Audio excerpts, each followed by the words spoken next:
We're live. Hello, everybody. Welcome to 8 a.m. It's probably the earliest I've ever had to entertain anybody. But here we are. Welcome to day one of Formula One testing. Shakedown. Yeah. Sorry, shakedown. Shakedown. It's not Shakedown, testing. not testing. Maybe. Is it not testing? Yeah, it's not, even though even F1 themselves are like, preseason track running, they're calling it. They just keep changing it. Changing it. It's definitely testing. I'm sorry. Yeah, 100% testing.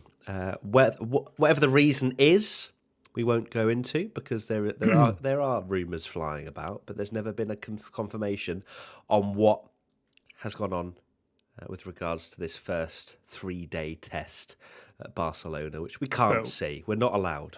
But we can and will complain about it because we're F1 fans and we want to see F1. How very dare we?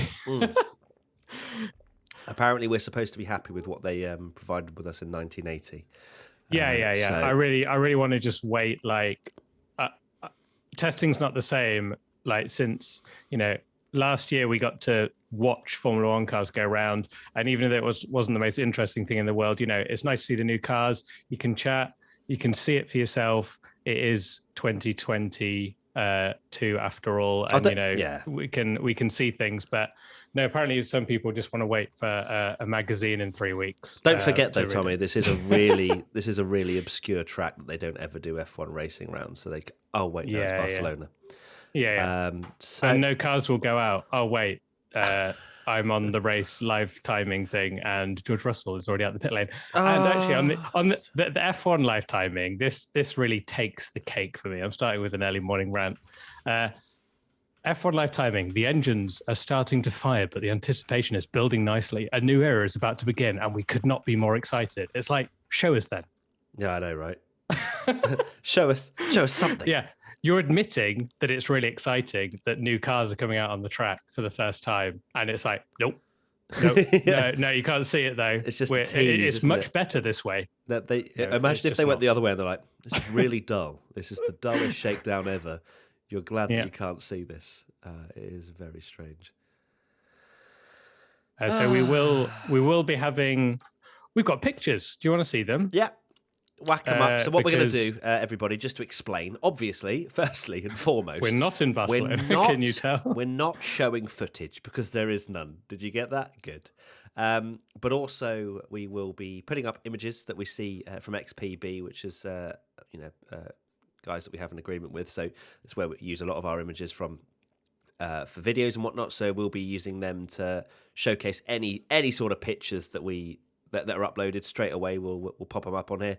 We'll also keep an eye on anything that we see on social media, any other pictures that teams, etc., post. We'll be keeping an eye out for. So as much seeing updates the Red as Bull possible for the first time. Yeah, that's something to look forward to. Actually seeing a real Red Bull. They're the only team that we've not seen really anything from. They might just properly. still run the show car. That could be interesting. Imagine they just have it in the pit lane and don't do anything. So we have one picture of Nicholas Latifi in the pit lane, but we can see the new Williams. So this is. So to let everybody know, in terms of the running, so today, George Russell is taking the morning slot. Hamilton taking the afternoon. Red Bull, Verstappen is running for the whole day. Then for Ferrari, you've got Leclerc in the morning, Sainz in the afternoon. McLaren, Norris is running the whole day. Alpine, Alonso is running the whole day. Alfa Tauri, Sonoda is running the whole day. Surprised to not see Gasly in there straight away. Aston Martin, the number one driver. Oh, shut up. Aston Martin, Vettel's running in the morning, Stroll in the afternoon. Williams, Latifi in the morning, Albon in the afternoon. Alfa Romeo, Kubica in the morning, interesting. And Bottas in the afternoon. And then Haas, Mazepin in the morning, Mick Schumacher in the afternoon. So quite a lot of split running. That's some all-in money right there. Yeah. That's like to get that, the first go in the car. First turn of the wheel. A contract thing if you've ever seen one. Yeah. Let me have a go first, okay? You might not give me a seat, but let me have a go first. Really surprising poll I've put up. Do you wish F1 testing had been broadcast? Surprisingly, 98% of Formula One fans want to see cars on track. I mean, shocking. Yeah, it's a question where you go like, who is the 2%? Right. Because obviously you put that tweet out. There was some people that were like you say, oh well, in the 80s we didn't get anything. It's like, but it's not the 80s anymore. I could understand if like they'd never done it, but to take it away when you have the facilities to do it, like that's the thing for me. It's like, okay, if it never been broadcast, fine, but you used to broadcast it, and now you're like, well, actually no. And this is a new era. This is like new cars. We've not seen the title-winning Red Bull yet, although we were about to, because it's going on track. So let's. Exciting! Go on, Tommy, take us through it. Oh wait, it's images. It's like a flick book. Here we go. Yeah. Oh yeah.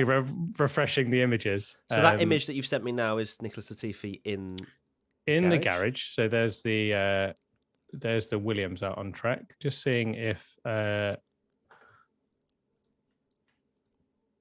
So Russell, is first out the pits. Very interested to see the Red Bull. Will they share pictures? I want to make sure we share pictures that we have permission to, despite what people think. We do actually obey the rules. Yeah. So from what I'm seeing on Twitter, we'll get a photo of the Red Bull soon, I'm sure. But no surprise that it's quite similar to the AlphaTauri. Shall I get the AlphaTauri pictures up actually that they put from their shakedown? All the pictures in the world. I want my inbox, Tommy, filled with images. So AlphaTauri did their shakedown, but this is the shakedown, but not the shakedown. Where they actually did where they filmed their B-roll footage, essentially.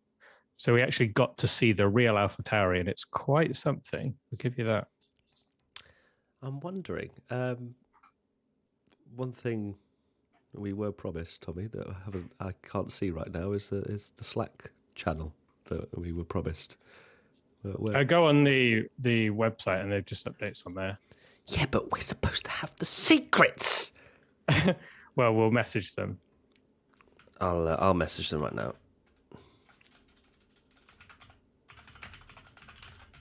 Right, let's have a look at this AlphaTauri, and I'll do a very technical zoom in as well. Oh, please! I need Tommy's technical analysis. Knowledge. I really do. But the nose is actually very interesting because it's it looks like it's high like the Aston Martin, but it's not in a way. Let me send you this. Okay, so apparently the Slack we're in is the one we're going with. Perfect. Cool. Yeah, so we do have people there that we can speak to. Obviously, we won't. If there's anything super major that you want to know, I'm sure we can ask people. Okay. All right, I sent you some AlphaTauri photos. This is not from testing. This is from their shakedown, but it's the first chance to sort of have a look at the car because, we hadn't seen it until yesterday. We like to see that. We do. And their front wing is quite something. Okay, all right. I sent a zoom in and a normal one. Oh, a zoom in and a normal. Right, we'll start with the normal. Then we'll go deep diving. We will. Right. Sounds good. Okay. First one. Here we go. Normal. Car looks banging, by the way. I love it. Car does actually look very nice. I might have to upgrade my rating from yesterday, but that's what happens. I still think the Flexbox thing looks horrendous, but that's by the by. Very raised front wing as well. Similar. Yeah, that's the front wing. That angle looking. You can see some almost serrated edges on the bottom of the nose as well. There, can't you? If you go on the zoomed. Hold on, let me zoom in, everybody. Hold on. Oh yeah. Technology. Hello. The nose is actually like there's I know it's not a second nose, but the nose does go down further, but they've only painted the top bit to almost disguise the fact that it's higher, if you see. And then the nose sort of goes down like a mustache, which is no one else has done. Like the wing starts quite high and then sort of chops down. So it'd be interesting when we get some proper pictures of Red Bull, because obviously a lot of people think Red Bull are going to be... Hello, real Red Bull. Right, let's do this. Nice. Everybody stay calm. So what are they on? Yeah, Red Bull content pool, I'm guessing. So to let everybody know, if you do want live text updates, which isn't what I was alluding to, but if you want to see live text updates, you can head over to the race as well, whilst listening to us, of course. There should be a link, actually. Should we drop a link in chat for people that want to have live text updates? And then that would make sense, wouldn't it? To show everybody what's going on. And we also have a Slack channel set up where essentially... oh, hold on, I've got some Red Bull images. Hello. Right. That's what I'm trying to get. Download those. Tweeted them. No, it's in the Slack channel. Download those. Perfect. And get them sent to me right now. You're my graphic designer on the ground. Thanks, Tommy. So we've got some images of the Red Bull close up as well, so we can take a look at that and with our limited aerodynamic knowledge, and have a good old gorp. They are from a guy called Albert Fabrega. But there's essentially the image, which we'll take a look at, just shows that there isn't that huge undercut on the side pod like we've seen with the Ferrari, and I think Haas are running one as well, aren't they? There is the huge undercut. You mean? Oh, it says note, not. I just read the tweet and it went, not the huge undercut. There's definitely an undercut. There is. Definitely a massive one. It's early. Chill out. I just looked at not and its note. Yes, there is a huge undercut. There are actually pictures of the Red Bull on track, but let me... There's a Spanish TV expert, Albert Fabrega, and he has posted images of... the huge undercut, as I can see now, on the Red Bull. Right, let me and there is one on XPB as well, apparently, actually, Tommy. So feel free to... Perfect. Let's use that because... Oh, there's images flying everywhere, everybody. We have to... this is unbelievable. We will be sending quite a few images up on screen very shortly. I wonder if we can somehow get some timings. I don't know how we'd manage that. Maybe get one of the race guys who are on the ground to whip out their stopwatch and see what happens. Here we go. This is the image, right? Let's send you this one. The Red Bull has arrived. Those side pods, boy, are they quite something, right? Sorry, as I quickly try and sort. Welcome, everybody, by the way, if you are just joining. Welcome to 2022 F1 testing updates. Day one. We have got people on the ground. The race, for that matter, if people didn't know, we are under the same company, both the race and WTF1. So we have got about 5 people, I think, over at Barcelona. So we've got lots of updates from those guys. They are actually doing live text updates as well over on their website, so feel free to take a look as well. People are asking for the link, Tommy, so let me just... Oh, sorry, I was about to put that in and then got distracted by the Red Bull. Tommy. Okay. Add it into the description for me, would you? I don't actually know where the link is. I'll send you the link. That's fine. I'll find it on Twitter. I'm sure they've just posted it, to be fair. There you go, I've just sent it to you on WhatsApp. Oh, WhatsApp. Everyone's like, link. All right, guys, chill. It's 8 till 5 p.m. So let me send that in the chat now. Here you go, everybody.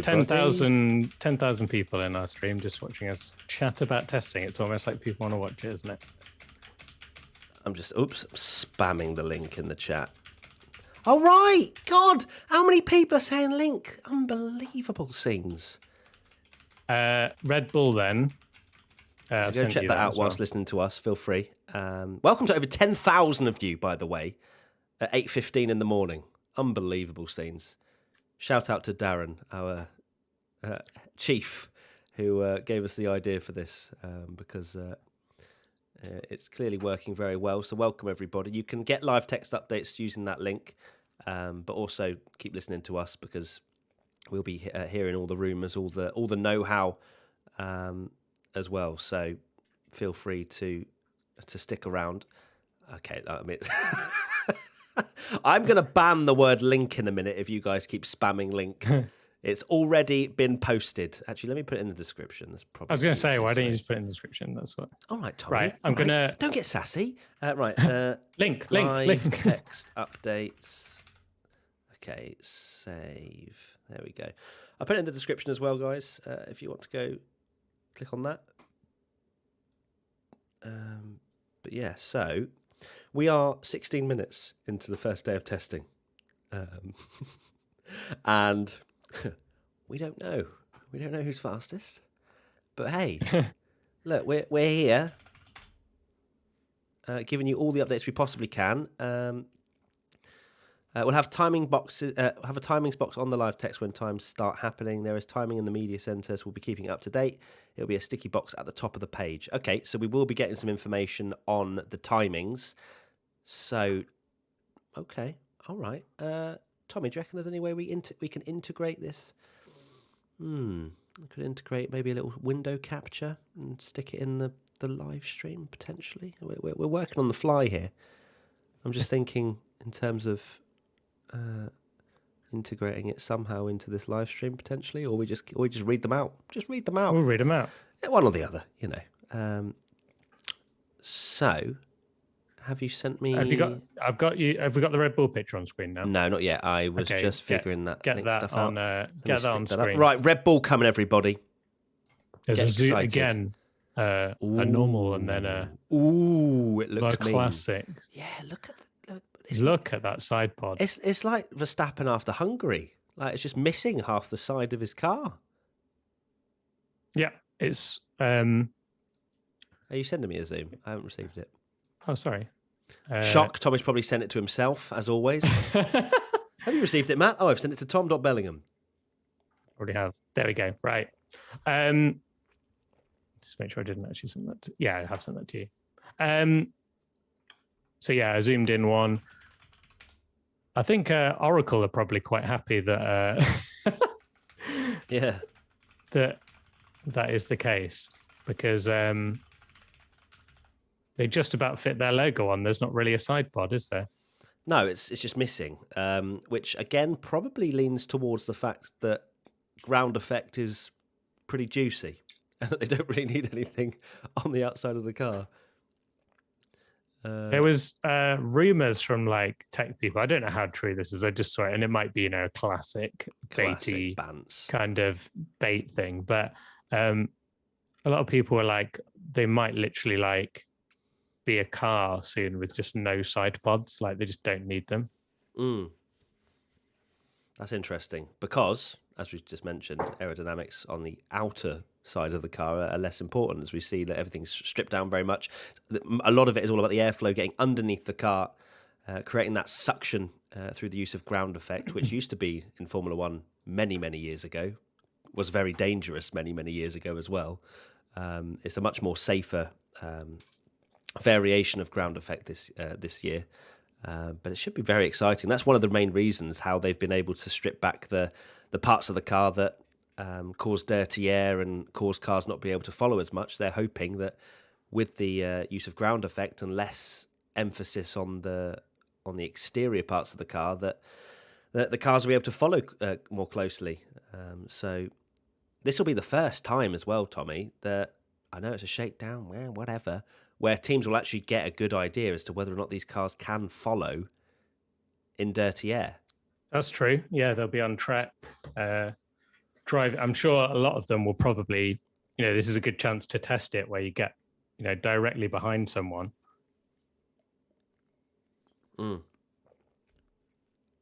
Sorry, I was taking a big swig of coffee there. I thought you were carrying on, but let me send you something quite just amusing. send me everything. Send me anything you want. I'm calling this Tommy's funny observation. That's not even funny. Tommy's funny observation.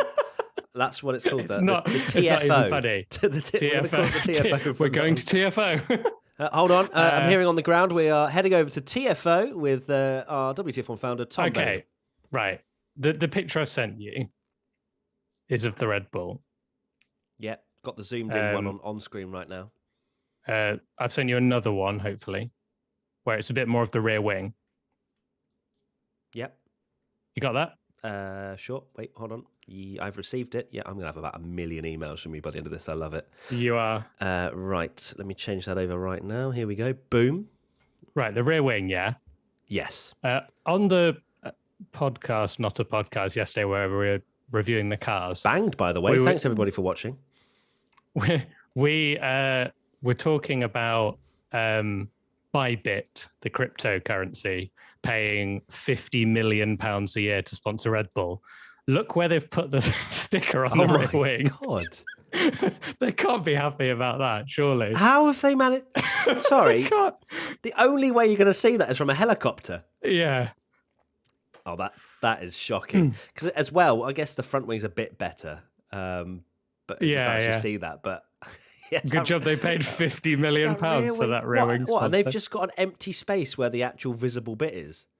Yeah. I imagine they'll move that. You would think so. That is very odd.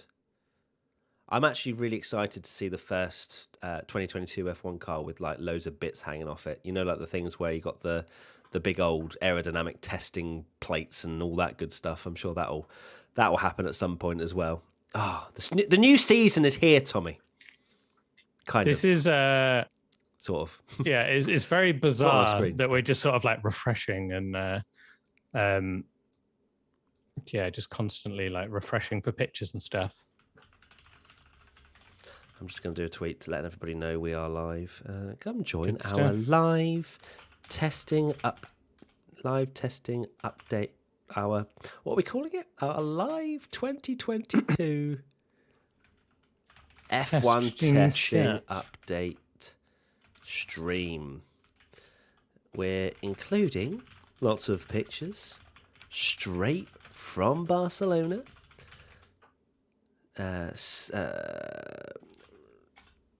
is it? Sneaky? Not sneaky. Kind of sneaky. Yeah, sneaky updates. Nice zoom ins. Cheeky updates from the ground. TFO. Yeah, it's Tommy's. Cheeky updates from the ground via our pals at We Are The Race. And just generally lots of chit chat. Cool. And then that's the link. Boom. Yeah, I wonder how much of the, well, no, it's definitely not this, but I imagine Red Bull will change that sponsorship placement because that's quite amusing. They'd be absolutely fuming with that if you buy Bit. But they've got more exposure from us talking about it twice than that's very true. As if it was in the right place. Okay, Nitish Rathi comes in with no broadcast for the show. Right, okay. I guess F1, yeah. Complain at F1, not us. Yeah, we wouldn't be able to show it anyway. Look, we are essentially, and I think Tommy will agree with this. We are filling the slot that unfortunately Formula One haven't allowed any broadcaster to really do at this point, which is testing chat. You know, this is what people are here for. Just putting it on in the background, finding out what's going on. You don't tend to sit down and watch testing from 8 till 5. I don't think anybody really does that. I mean, we don't do that. I know some people do. Shout out to you guys, hardcore. But, you know, if you are just joining, welcome, as I say. Amazing to have over 12,000 of you sat here listening to us ramble on. In terms of the plan, we are essentially getting live updates from the race, who are our colleagues out in Barcelona. We have a live text updates link in the description as well, where you can listen to us and also look at the text updates. We, of course, will be keeping an eye on that and giving you updates as and when. We'll also be putting images that we get straight from XPB, who are our image partner, I suppose you can call them, where there'll be fresh images straight from the ground. We've got loads of pictures now. Oh, my word. Give me all of them. Who do we want to see? I'm going to make the first... the 2-hour Ferrari fanboy. No, I want Ferrari. Give me Ferrari now. I'm not actually. I'm going to give you because we've seen the Ferrari on track. One car we've not seen on track yet is that very Marmite BWT Alpine, which actually it's quite something on track. It looks actually all right on track. It kind of doesn't. I just want to give a big shout out to Glenn Freeman, who is sending us all kinds of images in our Slack chat right now. One including the McLaren with big old aero rakes, which I'm a big fan of. So Gary Anderson, who also does some work for the race, says that the Red Bull side pod is brutal. And he's having a proper look now into what that could possibly mean in terms of the aerodynamic concept. So feel free to get that little aero rake thing if you want as well, Tommy. Yeah, the race have Gary Anderson, we have legendary. We have us like, isn't it funny that the Bitly sponsor is not, it's not on the wing? Oh yes. So Glenn's also sent an image where the Bybit is supposed to be different. It's meant to look like that. I don't know why they're running a different alteration. Yeah, I've seen what it looks like originally, but they're obviously. Maybe it's like when they just sticker it up. They've, we've now got all the images. So I've sent you hopefully I've sent it to you. Yeah, the BWT Alpine. Let's get a look at that. I love how because we've not. Are we going with the sponsors as well? The BWT going through all the sponsors. I mean, well, yeah. I feel like they're now going to be the new. No, I tell you who's going to be the new Sport Pacer Racing Point Formula One team is Aston Martin, Aramco, Cognizant Formula One team. Yeah, you're going to have to say that in every IBR. Okay, so there's the Alpine's up on screen now. Looks even worse, I think, in my opinion, on track. It looks bright. I'll give you that. You won't miss it. It's bright, but I think for all the wrong reasons. I don't like that much, to be honest. Surprising they're running the livery they'll be doing for the whole season when you've got the first two races. I thought they may have run the pink livery, but maybe they'll alternate. Who knows? But actually, no, to be fair, they had the pink livery, didn't they, on a show car. So maybe that's why they're running the other one. But yeah, it's we haven't got the same side pod concept as Red Bull, that's for sure. That is a madness. Let's go back to that Red Bull for a second. So you can see the Alpine there. Look at that. It literally is just missing. That's insanity.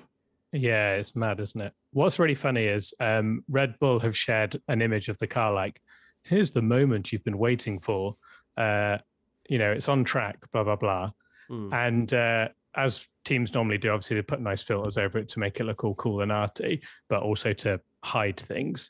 But then obviously you've just got people in the pit lane, XPB are just like, yeah, cool. Here's in proper daylight, you can see everything. Yeah. It's kind of like, what's the point? So we've got that XPB juiciness. These guys are brilliant with the images. And that's one of the reasons why you should stay tuned to this live stream. If you are new, by the way, please subscribe to the channel. Over 13,000 of you watching. It's great to have you along. We are very nearly at 1 million subscribers. If you've heard this before, I'm sorry. I apologise. But also, we want to hit that 1 milli, So, please do subscribe because we will be doing, I imagine, considering the success, we'll be up at 8 a.m. tomorrow as well, Tommy. Yeah. It'd be great to have you along. We'll be doing lots of content from testing. So feel free to, we might do a live stream. We haven't confirmed that yet. We'll review, but we're definitely getting lots of content out for covering testing and whatnot. So feel free to subscribe, leave a like if you're enjoying it as well. All of these exclusive images coming straight to you from WTF1. A few bits of timing. I think it's only Russell really that looks like he's out on track. Do we have an image pumping of Russell in sometimes? Yes, I can get you an image. Yeah. Russell is out on track. He's got the old scaffolding. You know, the sensor things. I mean, this is quite the image. Let me send you this one. Also, whilst you're doing that, Glenn Freeman in our up-to-date Slack chat has let us know that he guesses that the sticker is missing. You know, the whole Red Bull sponsor thing is the fact that the top element that they're testing arrived late. That's what he reckons. That makes sense. So that's why maybe half of the sponsor is missing. And look, they don't care because there's no coverage, really, apart from some images going around. They probably can get away with it in terms of their sponsors. I'm sure the sponsors are watching our YouTube live stream and terminating the contract as we speak. Unbelievable. This pre-season shakedown is supposed to get no coverage. Oh, dear. So rather than... You're on Slack, aren't you? Rather than me emailing this all the time, let me just send you it on Slack because it will send it as a PNG and then it'd be quicker. As long as it's easy to save the image, I'm more than here for it. So let's have a go. We'll test it. we'll have a see. We'll have a look. Right, everybody in the chat, welcome. We are having a look. Let me take a look actually at the scaffold times. Right, so day one times. Let me just run you through. We're 31 minutes into day one timings whilst you sort out images. First, by over a second, is Yuki Sonoda with a 1 minute 23.914. It's Yuki Sonoda year. I'm on the hype train. Yep, jumping on. In second, Gasly, smashing him. We have Vettel in the Aston Martin, a 1 minute 25.007. Then we have George Russell in the Mercedes, 1 minute 25.548. So he is absolutely washed. And as is Mercedes, clearly, over 1.6 seconds behind Alfa Tauri and Yuki Sonoda. Verstappen, fourth with a 1 minute 25.876. Charles Leclerc and Ferrari, 1 minute 35.6. That is... that's 11 or so seconds off the pace. And then we've got Norris, Latifi, Alonso, and Kubica with no time. So there you go. That is quite interesting. So Yuki Sonoda looking really good to win the world title. I think we should release some sort of, press release to let everybody know that Yuki Sonoda and Tommy is very much... Tom is buying his Yuki Sonoda cape as we speak.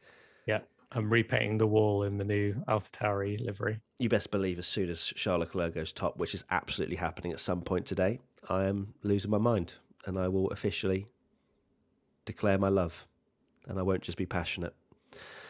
By the way, everybody, if you are wondering if I'm going to be calm if Ferrari are near the front, no, this year, absolutely not. If you thought we were British biased last year, I'm going to be monogasque biased this year. My Max cape for the podcast, and it's like, you guys are so British biased. So British biased, guys. You love Lewis. Oh God, how dare you have an opinion on the sport and how it's run? How dare we think Lewis is actually good? Yeah, I know. He's only won 7 world titles, all because of the car, obviously. Hashtag sarcasm. Right. What have you got for me? You've sent me some stuff in Slack. Here we go. Oh, this is a throwback. How do we download this nice and easy then? There you go. Download. Boom. Open containing folder. Yeah, it works beautifully, my friend. Right, let me see if it's all good. Here we go then. Oh, George Russell with some aero rake on it. Lovely. That is a good shot. So yeah, they have these on, which are obviously full of sensors. But yeah, that's quite the scaffolding.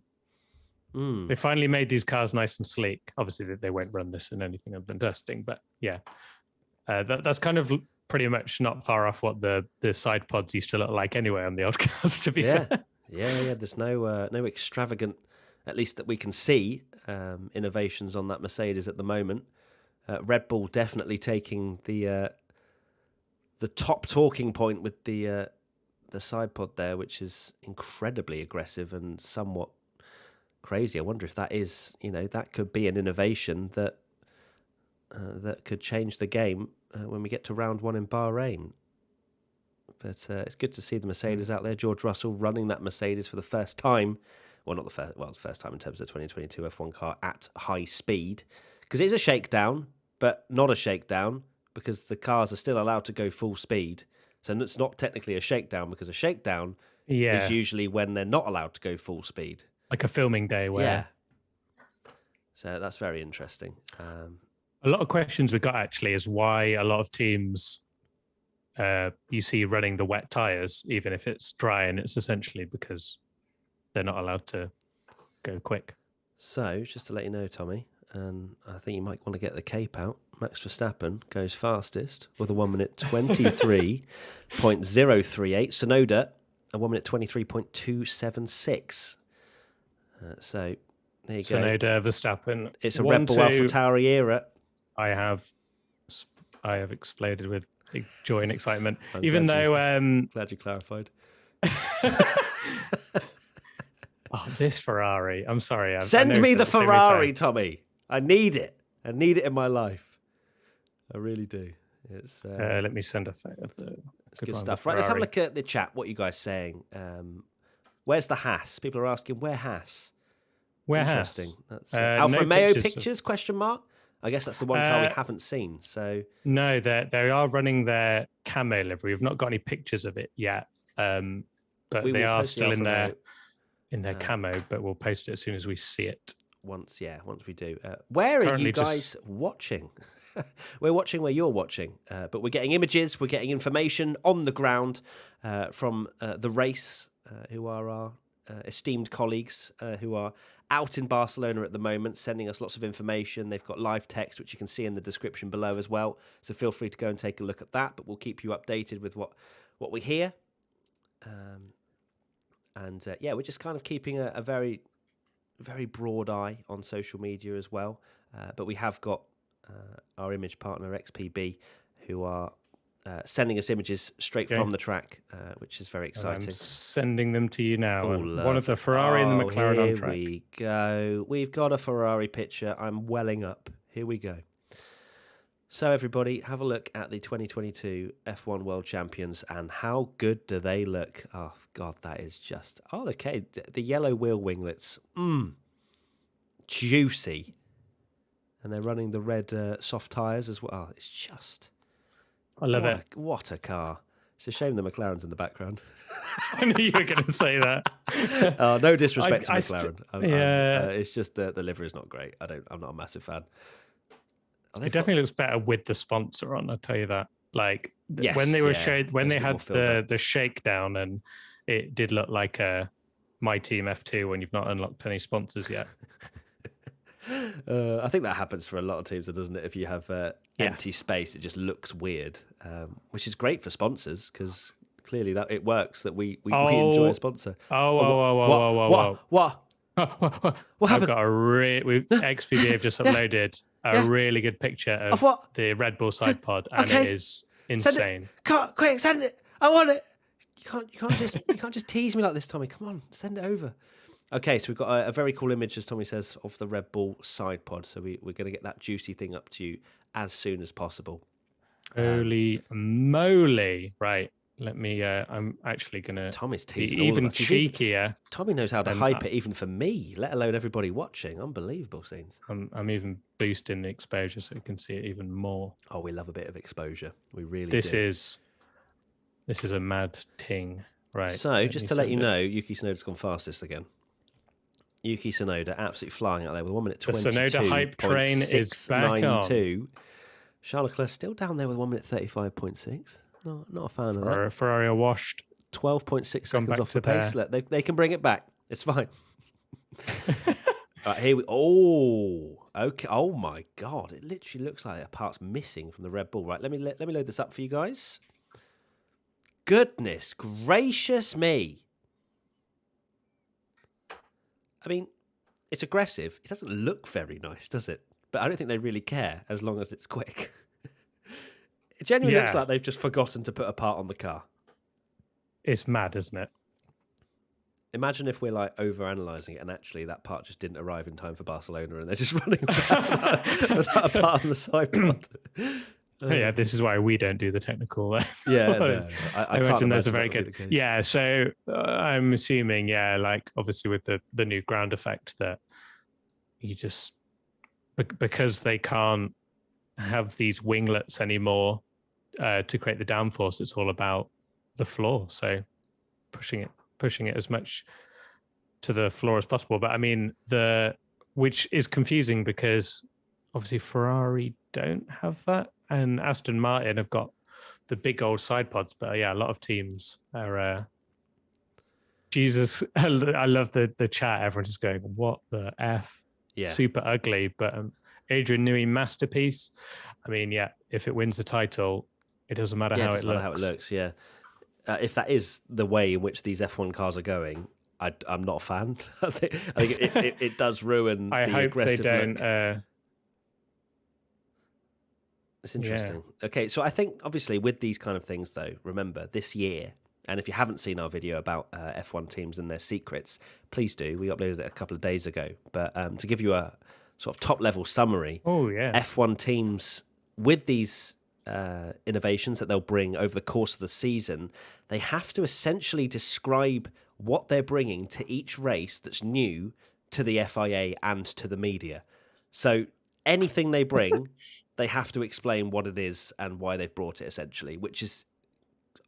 I'm not a massive fan that they've brought this in to some regard because I feel like it's going to spoil the element of surprise and a little bit of mystery of, what are they running there? Oh, what's this Yeah. DAS, that Mercedes bring and things like that. So I think from what I can understand, a lot of fans as well are of a similar opinion where it's like, Formula One's about that technical That's not innovation. Formula One, is it? Exactly. I think Ross Brawn, he kind of came out and said that he thinks it's a good thing. Obviously, it's a good thing for the FIA to keep an eye on a team and whether they're, bending the rules or whatever, or, managing to expose them in a way they haven't been able to cover off. But also, he said that it's great for the fans to maybe understand what teams are bringing to the car each race, which I can understand to a degree. But I don't know, even with that explanation, how many fans will be really, really interested in certain areas that, I don't know. It's a weird one. We'll see how it plays out. It may not change much at all, but... Yeah, it is one of those things, like you say, where, if we had DAS, would it have been the same hype and excitement? Even as someone that's not really massively into the tech side of Formula One, would it have been as exciting if essentially Mercedes then had to go into the pit lane and go, here's how we do it, this is it, and present it like a show and tell? That doesn't seem like Formula One to me. Absolutely. So what I can think when we potentially go off for this live stream, we're going to be preparing a video on what the hell that Red Bull side pod is. That's the thing that's sticking out the most. Obviously, if you want to keep up on some live text updates as well, guys, there is a link in the description. We are keeping an eye on it. I've got it up right now, so if anything does happen, I can give you a good update. If you don't want to just be on the live text updates from the race. Alonso has slotted himself in P3 with a 1 minute 23.328. Shut up, Frank. The door went. Tommy's dog is going off on one. He hates Alonso. Yeah, he absolutely despises Alonso. So Tommy off to go and get a delivery of some description. Maybe some more Red Bull Max Verstappen merch. We'll see. But welcome, everybody. Over 17,000 of you joining us for these testing updates. It's great to have you. If you're just joining, I thought I'd let you know. So how we're doing this is we are putting up some images that we get straight from the ground from a company called XPB, who are our image partner, and they're giving us all the hot off the press pictures, which we're showing you guys, having a little look and speak about them. We're also keeping an eye on the live text updates that our colleagues at the race are in Barcelona, and they've got lots of information flying in at every single minute. We've also got live timing, well, not live timing, but timing that keeps getting updated, which we can keep you very much up to speed with, and generally just having a good old testing chit-chat. Hey, Tommy, it's great to be those people, right? We haven't been these people before, but I feel like we were born for this moment. I like the fact that we can provide you with something, because as fans ourselves, we know how annoying it is that we can't see. So Mick Schumacher's just been out. So all 10 cars have been out on track in the first 45 minutes of the session, which is good, which means we haven't got a Williams scenario from a few years ago where they just didn't have a car for, was it like 2 days of the test? They just didn't run. So it's good to see that all teams, despite, some rumours that these cars weren't passing crash tests. You remember that, Tommy? There was a lot of talk about teams not passing certain, things that the FIA you have to have on the car to be able to run it in terms of crash durability and whatnot. But it seems like all the teams have been able to do that, which is great, and they've been able to get out on track. So from Gary Anderson, I'm just going to read out what we're seeing on the race live text update. He says, the Red Bull has a very interesting front suspension design with the front upper wishbone rear leg inboard end mounted. Okay, that's okay. Let me try that again. That was a lot of words. Red Bull has a very interesting front suspension design with the front upper wishbone rear leg inboard end mounted much lower to the chassis than the forward leg. If that makes any sense to any of you, I congratulate you. It also has a pull rod operated inboard front suspension component. Okay, this is where I think we get to the level of like, okay, what does that mean? The front wing has the full width slot gap between the first and second elements. So that is whatever that was. Oh, okay, there's a picture of the Alfa Romeo out on track, Tommy. Indeed, I'm sending it you right this second. Oh, look, beautiful. Look at this. We're unbelievable. So Yuki Sonoda is still fastest at the moment with 12 laps complete. Verstappen has completed 18 laps, Alonso 10, Vettel 8, Russell 14, Leclerc 7, Norris 4, Latifi 4, Kubica 2, and Schumacher 1. So right now, it is a Red Bull AlphaTauri era, has to be said. Right, let me get you this picture up for you right now. Boom, Alfa Romeo, Camo livery. Probably the... Is it? Are you feeling like that wing is Haas levels of enormous? It looks big wang. Yeah, and I was also going to say the rear wing we're talking about. Yeah, here. yeah, the rear wing is massive compared to the other teams. Like I would say that probably is the most looking like car to the show car originally. If you see what I mean. Like, I don't think there's a huge amount of aerodynamic innovation there. It looks very much like what we were sort of teased at the beginning of the 2022 era, in my opinion. Like it doesn't. Big air intakes you can see. From just me looking at it, this could be totally wrong, and if maybe I'll ask the technical people. But it's interesting that obviously the people that got the most time in the wind tunnel were the teams that did rubbish, and Haas and Alfa look like they've gone for quite a similar solution of an absolutely enormously huge rear wing. Hello. And they're the ones that have obviously got the... What about Ferrari, though? They strategically finished 7th when the wind tunnel time was allocated. So they got a hefty, well, I say hefty, a small percentage increase compared to the teams that finished at the top of that championship. Have they gone for a massive rear wang? That's a great opportunity for me to bring up the Ferrari again, isn't it, really? Well, there we go. Doesn't look as wangy, in my opinion. It's not massive. Are they bigger? Like, or does it just? No, surely is it just when you see it from a certain view? I don't know. That to me looks. It's difficult, isn't it? I guess if the angle is a little bit pointing down towards the car, so that would then essentially make the rear wing. I think it is slightly bigger, in my opinion, especially a bit more expansive. Let me find the Haas picture. Obviously, there isn't a Haas picture yet, but we saw their real car go out in testing. Let me send you that one because that looked comical, almost. Juicily comical. Right, send it over. And right, let me give you an update. Is there any updates from the ground? So the Alfa Romeo, as said by Ed Straw at the race, the Alfa Romeo has a push rod rear suspension, whereas Ferrari has gone pull rod. For those wondering how this is possible, given Alfa Romeo uses the Ferrari gearbox, it is using the Ferrari internals, but has designed its own casing to give it freedom of suspension geometry. Now that makes sense. Love that. Brilliant. Thank you to the race guys for constantly giving live text updates. If you want to see them yourself, go over to the link in the description where you can keep an eye on that. But as I say, we are keeping an eye on it ourselves so we can keep you up to date. If you're just having a nice little coffee in the morning and you want to listen to me and Tommy ramble on and having a bit of bants, then, stay along. And we will continue until you guys get bored. So I think this might be longer than an hour stream, Tommy, than what we expected. Well, seeing the amount of people that want the updates, I feel like we might be on till 5 p.m. But we might have to get Katie in at some point. But I think she's working a bit later, isn't she? But so welcome everybody to this live testing update stream. Please do subscribe if you are new. It's great to have you along.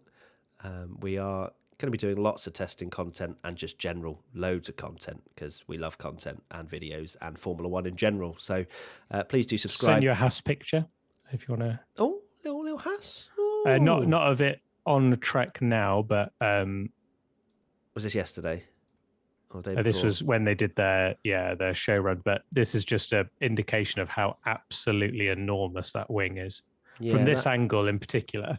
Yeah, it's the very difficult. front-facing We need like an angle of exactly the same between like a Haas and maybe like a Red Bull, just to see if we're being baited by the angles of the shots. But it does definitely seem like the rear wing on the Haas is bigger. In fact, why don't we ask the race guys? Is the Haas and that's you. I don't need to ask you. You don't know. Let me ask the race guys. Is the Haas and Alfa rear wings noticeably bigger than the other teams, or is it just the camera angles? Just asked, so let's see if they'll. I mean, they're there, so hopefully they'll be able to see whether they are noticeably bigger. So that's awesome. Right, have we got any? Oh, hello. Hold on. Oh, hold on. The race live text updates has had a little timeout. Dear. I literally just saw Charles Leclerc pop into P2, press refresh, and now there's an error. I must apologise for the... Clearly, there's been so much traffic onto the website that it's a bit of a freeze. I can see it. I've still got it on my screen. Leclerc has gone P2. Yeah, Leclerc P2 apparently. Do you know what time? I don't, because the time hasn't updated, but he's just popped into P2. But still not as good as the mighty Yuki Sonoda, unfortunately. What a shame. So I think Yuki for the title. We've driven too much traffic to this live text website. It will hopefully be up very soon again, guys. So please do stick around. We will obviously still have them very much giving us information privately. Oh, we've got an Alfa versus Haas image. That's of the front wing. Okay. Glenn Freeman is checking to see if they are noticeably bigger, the Haas and Alfa rear wings. We've got a comparison of the front wings that... trying to see if that's any different. Do we want to get that one up just for bants, or it's up to you? I don't know how much it shows, but... hello, everybody. Let's have a look and see what people are saying in the comments. Leclerc, 1 minute 22.77. Wait, hold on. Oh! Charles Leclerc's gone fastest with a 1 minute 21.955. Oh, it's Ferrari era. Welcome, everybody. Oh, Charles Leclerc, world champion. You're on the hype. Charles Leclerc goes fastest in day one of testing. World champion confirmed.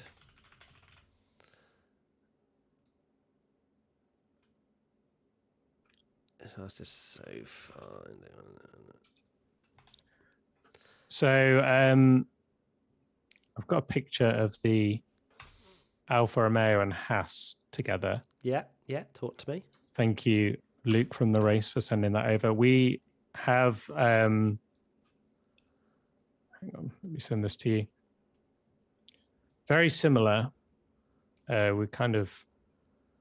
I said from first glance, they looked similar. To say that a lot of teams have gone for very different front wings. The actual shape of it, the actual front wing itself, sort of straight across and then swooping down, whereas obviously AlphaTauri have got...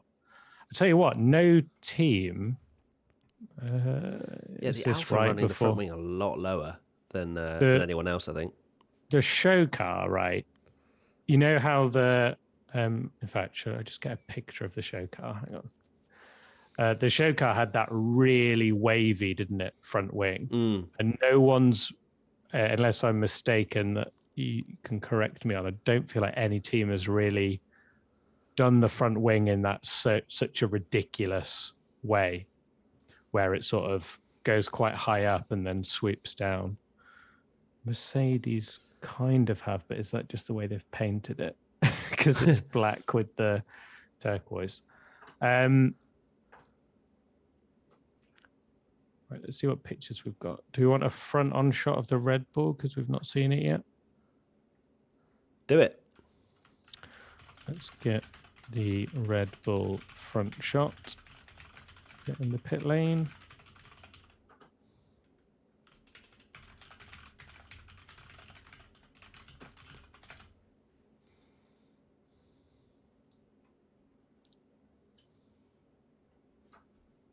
Right, here we go. I love how people actually take me seriously when I'm like, world champion confirmed. They're like, Matt, it's just about mileage today, okay? And I'm like, no, it's about the times. Testing is always about the times. No one gets sarcasm, do they, on Twitter and stuff? Because I was about to put like Yuki Sonoda, world champion. I think we should just do that every time. Every time someone goes quickest. Sonoda, world champion. Leclerc, world champion. Leclerc, Guan Yu Zhou, world champion. 21.178 now. Oh my God. Who's in the you're like, I'm not getting ahead of myself. Oh, Ferrari. Yeah, well, I'm actually, to be fair, I'm just reading a comment, so that might be wrong. Someone said Leclerc 1 minute 21.9, another one said 1 minute 21.1. So I know it is a 1 minute 21.1. 21 two people have said it now, so this is unbelievable. Matt, don't jinx it's a 21.7. What? Someone said 21.178. Two people have written a 21.178. Why would 718. 718. Why have two people said 178? They've bantered me. Who? Two people in the comments, but don't read the comments. No, that's quite funny that two people have got it wrong. I thought that maybe one person might be baiting me, but right, let's have a look at this Red Bull again. You can tell I never drink coffee, but I've had a big old cup of coffee, and I'm you're like wired. I'm going. I'm done. It's the hype of F1 back. Yeah, it's the hype of F1 back, and caffeine for the first time in a very long time has sent me. So there is the Red Bull, looking very striking, very nice. Can't really see the side pod from that angle, but it does look pretty juicy, doesn't it? Anything you've noticed there, Tommy, that you'd like to talk about as the aerodynamic expert of this stream? Well, it's obviously very different to the show car, isn't it? Not as I don't know. It maybe looks more Formula One-y as opposed to the IndyCar like show car, where they're not quite as crazily shaped. But I still really like them. I just think these cars are absolutely beautiful. They're definitely in a great era, I think. I know a lot of people are still getting used to the rear wings. Don't really like the rear wings, but I think they're just much nicer cars, in my opinion. They look great. Oh, hold on. This is what you've all tuned in for. Live information from the ground. Glenn Freeman's just messaged me on Slack saying, Matt, I've got an answer for you from Ed. About the rear wings, this is to do with the Haas and the Alfa and whether or not they've got big old wangs compared to everyone else. They will all be as wide as each other, but there's a bit of freedom in the overall shape. So some can be a bit deeper than others within the radius regulations. So there's a bit of variety there, but all have to fit in the same dimensional box. So in summary, overall dimensions are the same, but they can have a deeper spoon section, which is probably what is creating the impression that they are mahoosive. So there you go. That is the answer. Thank you to Ed Straw and also to Glenn for getting that answer for us. Especially explaining it in our terms as well. Yeah. You can tell they've dumbed it down just for us. The swooping the spoon bowl. Yeah. Oh, I love it. But yes, this is great. So we've got over 19,000. Welcome, everybody. It's lovely to have you. I hope you all are sat there with your cups of tea, your cups of coffee, maybe in your dressing gown. Maybe it's 7 p.m. Maybe you've just finished work. Who knows where you are in the world? Welcome. It is 9 a.m. where we are, and it's a pleasure to have you along with myself and Tom Bellingham, the WTF1 founder. I haven't even mentioned you as the WTF1 founder, but as long as it's within an hour, I don't get fired. So 59 minutes, and I've been able to. I've just nipped it in. Yeah. Otherwise, I was in big trouble. The job was on the line. Yeah, I was screwed. But yeah. So welcome. If you are new to the stream, we're getting live updates from our colleagues at the race. We're also getting images straight from XPB, which are an image, our image partner. So we've got lots of stuff coming through from Barcelona because look, we're just doing the best we can, really, in a world where we're not allowed to watch, which is we have our opinions on that, don't we? I love how there's people in the chat just being like, "Oh, hold on, wait, what? Why are people spamming Max crashed? Don't be doing this. I haven't got the live updates. It doesn't load for me. Does it load for you? Why? I think they're bantering because we've got Max crashed and we've got someone saying Hamilton crashed. Hamilton's not even driving. Yeah, let me keep. There is a picture of Hamilton in the pit lane. Just so I know for a should fact. We give a? Just get a picture of that up, lovely. Because I'm pretty sure people will have tweeted that if Max has crashed. So don't believe everything you read in the comments. Yeah, I know. I love how loads of people are spamming. I love it. I absolutely love it. It's like they're all there at Barcelona and they can give us live updates like the guys at the race. But you're just bantering, aren't you? You just look at all the spamming in the chat. Have a word. Okay, all right. Now I've definitely I've caught on to the fact they're all just sending me down. Well, I'm supposed to be giving the updates. The people in the chat are like, yeah, they've crashed. He's crashed. They've crashed. Brilliant stuff. Right. The races pick website. Pick a car. Pick a car. Ferrari. Car. No. I knew you were going to say that. I would, in terms of what I'd like to see? Let's get a picture of it. Who have we not seen? We've not seen the McLaren, have we? No, we have. We've seen the McLaren. You're like, we don't want to see the McLaren again. I would like to see the... I want to see... Aston? We're not seeing the Aston yet? Yes. Aston Martin. Give me a bit of Aston. That juicy livery. Send it to me. With their very high front wing. Big old. When they shared that video of them with the TV coverage, their front wing is very high. Yeah. So Glenn's actually just said your audience has crashed our website. Whoops. Sorry. But thanks everybody. You are clearly showing an interest and headed over to the race.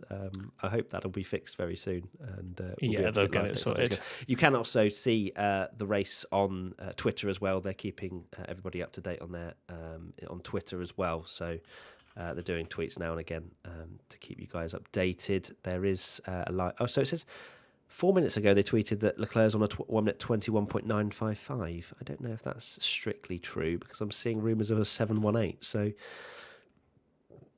yeah, 718 was the last update that I got. Right, let me send you this Aston Martin picture. Yeah, send me a good old Aston. We love an Aston here. Chat, do we love an Aston Martin? Yes, it's a 21.718 is Charles Leclerc's time. I love it. If people are, getting angry that we're talking about times, we know you got to talk about times, even if they are completely irrelevant. We have to talk about times. Okay, there's the Aston. Ooh, not the angle I was hoping for, Tommy. I'll do better, but I'll message XVB and say fly out to Barcelona pictures. real Come quick. And no, it's we do have one actually. Tell a lie, I've got one on. There is one on track. Let me send it over. An old track one. Send it being over. Chased by the Red Bull. It's going to be over-analysing everything like, the cars look closer on that corner. Clearly the new aero updates are working. Where are we? So, still waiting for the race. There's a big old error from Whoopsie. So we'll keep an eye still. Have we got any more images? Any more close-ups? Any other things from the ground, Tommy? Yeah, I'm sending you an better Aston picture right now of it on track, and it's a bit less. Oh, hold on! I've got some more live insight from Gary Anderson.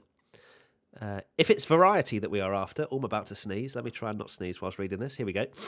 If it's variety that we're after, we've got plenty of that. Looking at all the cars as blind versions created without any outside influence from seeing other cars has led to differences.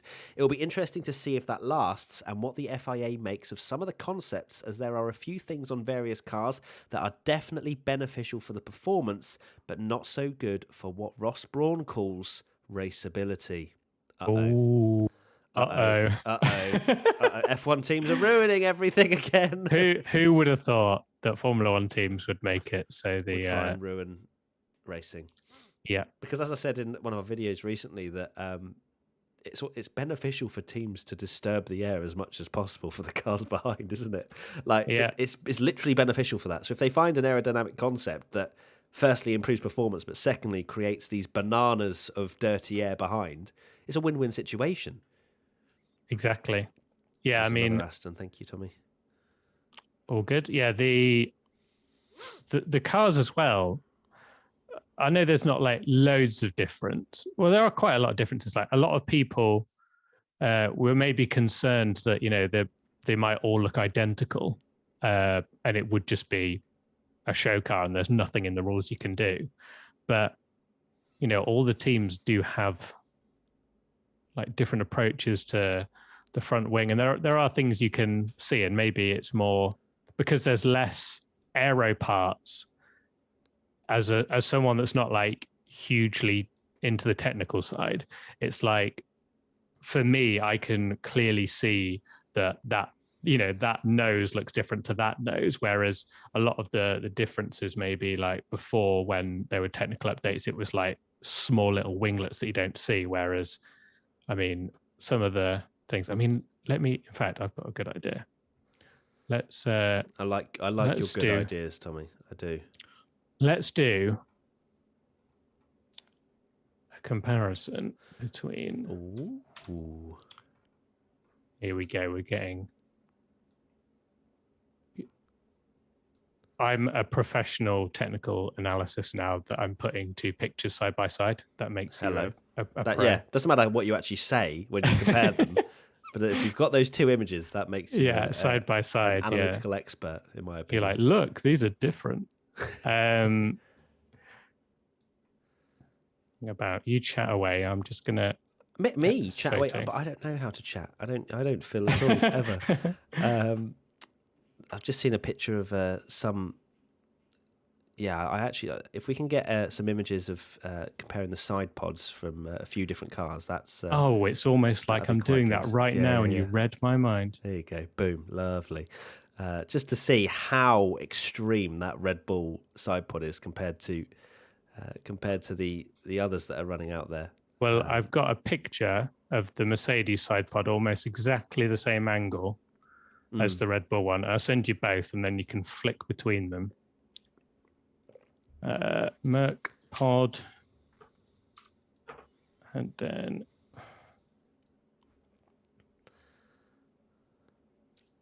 export Red Bull pod. I've just seen a tweet from the Australian Grand Prix where they've posted the picture of the Alfa Romeo Camo livery, but they've tweeted, "How good does that track look?" I think they meant to say car.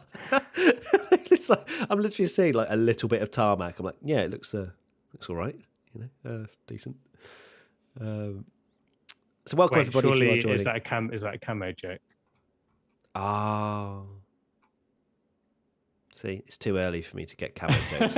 You need another coffee. I do. Flagging already. Right, let me download. Okay. So we've not actually got side by sides here, Tommy. I'm disappointed. I can't get them. You don't have our the box. facilities for that, big man. Okay, I understand. Right, so let's have a look. Have to flick between them. Right, this is the Mercedes side pod. Looks relatively normal. It looks like a side pod. Looks like a side pod. We then go to Red Bull. Where has it gone? That's the Max Verstappen Hungary tribute from 2021. It's the way that like Mercedes have got more, like they have a cut in, like it goes out as a side pod and then cuts quite low, but Red Bull's is just so dramatic. And then if you look at, because obviously in Ferrari you've got this sort of like swimming pool area, haven't we? You can't really see it from that image, but they've got like a proper indentation, haven't they, into their side pods. which is the something to keep an Ferrari eye is on. mad. Let me see if there's a good image of that. If not, we can just go from the launch pictures because they launched their car properly without any secrets. So they're obviously. I'm sure there are secrets, Tommy. Come on. I'm sure well, there'd be there are secrets, but it's a big talking point though. This Red Bull side pod. It's mad. It's absolutely mad. It really is. Let's see if the race text updates are back up. Nope, it's definitely still exploded. Whoopsie. Sorry about that. So yeah, let's get the Ferrari side pod as well for a comparison. Yeah. Just to throw that into the mix. That would be good to see that as well. The Australian Grand Prix were bantering about Camo because they then they did actually do a tweet saying, apparently there's a car in this photo too, but I can't see it. So they had to. There were other people that didn't get the joke either. Maybe it was too early for them too. But oh wow, what the hell? I've just seen an image of the Ferrari out there with. What the hell? There's an image of the Ferrari. Is that from? Yeah, it's from XPB. Tommy, there's an image of the Ferrari, if you could get that, where the aero thingy looks mad weird. The aero rake on the rear tyres literally looks like it's just combusted. It's probably the one I've got right now because I'm showing you the side pod. But yeah, they've got the. There's a lovely shot of the rear, and it's looking at the right rear tyre. And it genuinely looks like the aero rake thing has just crumbled and it's about to puncture the right rear tyre. Yeah, it looks really spiky. Yeah. That's the one. Oh, Tommy, you're just so on it. Me and you and me. What a dream team. Right, look at that, chat. That is... I've never seen an aero testing thing so just bent. Like, it's crazy, isn't it? It is mad. It's completely mangled. It looks like it's gone backwards into a wall. It looks like it genuinely does. It looks like it's literally failed. That's mad. But look, if it makes Ferrari world champion, I don't care what it looks like, to be honest with you. So that is weird. Very weird. And it's crazy to see the differences in side pods this year. It's mad. I don't think we really knew where the massive innovations were going to come, but it's so different. Yeah, big time. You know, it's with technical stuff. It's always like when you can actually see it with your own eyes, and there's something like really big. It's like that for me, I can get behind, because like it's so clear to see that those side pods are so hugely different. I'm gonna actually put an image on our social of them all together if anyone wants to see that. So you chat away while I'm making this. Okay, I'll chat. You chat away. Actually, I have an update from Glenn Freeman. Thank you, Glenn, once again. We're just over an hour into the session, and combined, the teams have topped a ton of laps. Here's the current count. So we've got Leclerc with 23 laps, Verstappen with 22, Russell 20, Sonoda 13, Norris 11, Alonso 10, Vettel 10, Latifi 8, Kubica 4, and Schumacher 1. So over 100. Haas, 1 lap. Yeah, 100 laps combined already. I wonder if Haas, with their little... people said they weren't going to work. A 1-lap shakedown, have seen a few gremlins, which has stopped them from doing any more running. They've gone, wait a minute, our wind tunnel idea is terrible. Yeah, they've gone, Jesus, yeah, this rear wing is massive. Yeah. So Leclerc, not only topping the timesheets, but also topping the laps. I mean, what could you ask for any more as a Ferrari fan? I don't know. Choo-choo, the Ferrari. Honestly, I should get like a Ferrari conductor hat and just all aboard. All aboard. Over 20,000 of you are here right now. Welcome, everybody, to this testing update live stream. It's great to have you here for the first day of F1 shakedown testing that we're not allowed to see. So look, we are here, myself and Tommy, and the whole of WTF1 and the race as well, giving you all the updates, and from XPB on the ground, taking photos that we can use immediately to put up on this live stream. So it's great to have you all here. We're going to give you as much updates as we possibly can from this morning session. And I mean, these images are about as good as we're going to get for live coverage. So we're going to keep you as clued up as possible to anything that's going out on track, really. The timings as well. We're keeping an eye on that. And it's great. It's great to have the likes of Glenn Freeman over from the race, just assisting us at all times with bits of information from Gary Anderson, and also dumbing it down for us, which is wonderful for our brains. Yes. So much appreciated. Yeah, it's much appreciated. So we're trying to get you information from all angles. So if you are enjoying it, please do subscribe if you haven't already, as we are trying to hit 1 million subscribers. I sound like a broken record, but until we hit 1 million subscribers, I will continue to say You'll never hear the end of it. yeah, I'm hoping it will happen reasonably soon. But yeah, it's good stuff. Right, anything else to let you know of at this point in time? This might not fit particularly nice in the box, but I will share this thing that I've made for Twitter in our... or do you just overlay it big over us? I don't know. Hang on, let me... You work it out. That's absolutely fine. I'll work it out. You do that. I am just going to I'm just literally staring at this Ferrari image and I'm like, geez. Spicy. Right, let me look at... You've sent me some other ones. Let me go back through. So if you are just joining, we've got some images of the Williams. I'll go through what Tommy's already sent me because I think that's nice. Little slideshow, if anything. So we've got Latifi in the garage. We've got a close-up of the front wing of the AlphaTauri with Yuki Sonoda in there. We have got the Red Bull. That was the first image we got of them on track with the incredibly strange side pod. Glenn's got the times for you if you want to. He's just posted it in the Slack. And we got more times, have we? Okay, so let me run you through. Leclerc, a 1 minute 21.718. It's currently fastest with 23 laps on the board, ahead of Lando Norris with 1 minute 22.382. Then George Russell in the Mercedes, 1 minute 22.655. Yuki Sonoda now washed down in fourth, Tommy. I'm sorry, mate. 1 minute 22.692.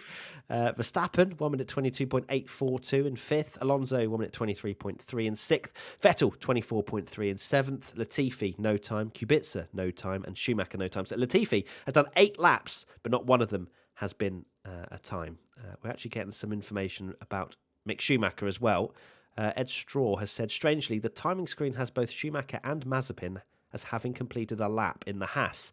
However, the team confirms that it has just been Mazepin in the car, so this appears to be a timing error. So it's not Schumacher in the car, it is Mazepin, because I think they are splitting it half and half.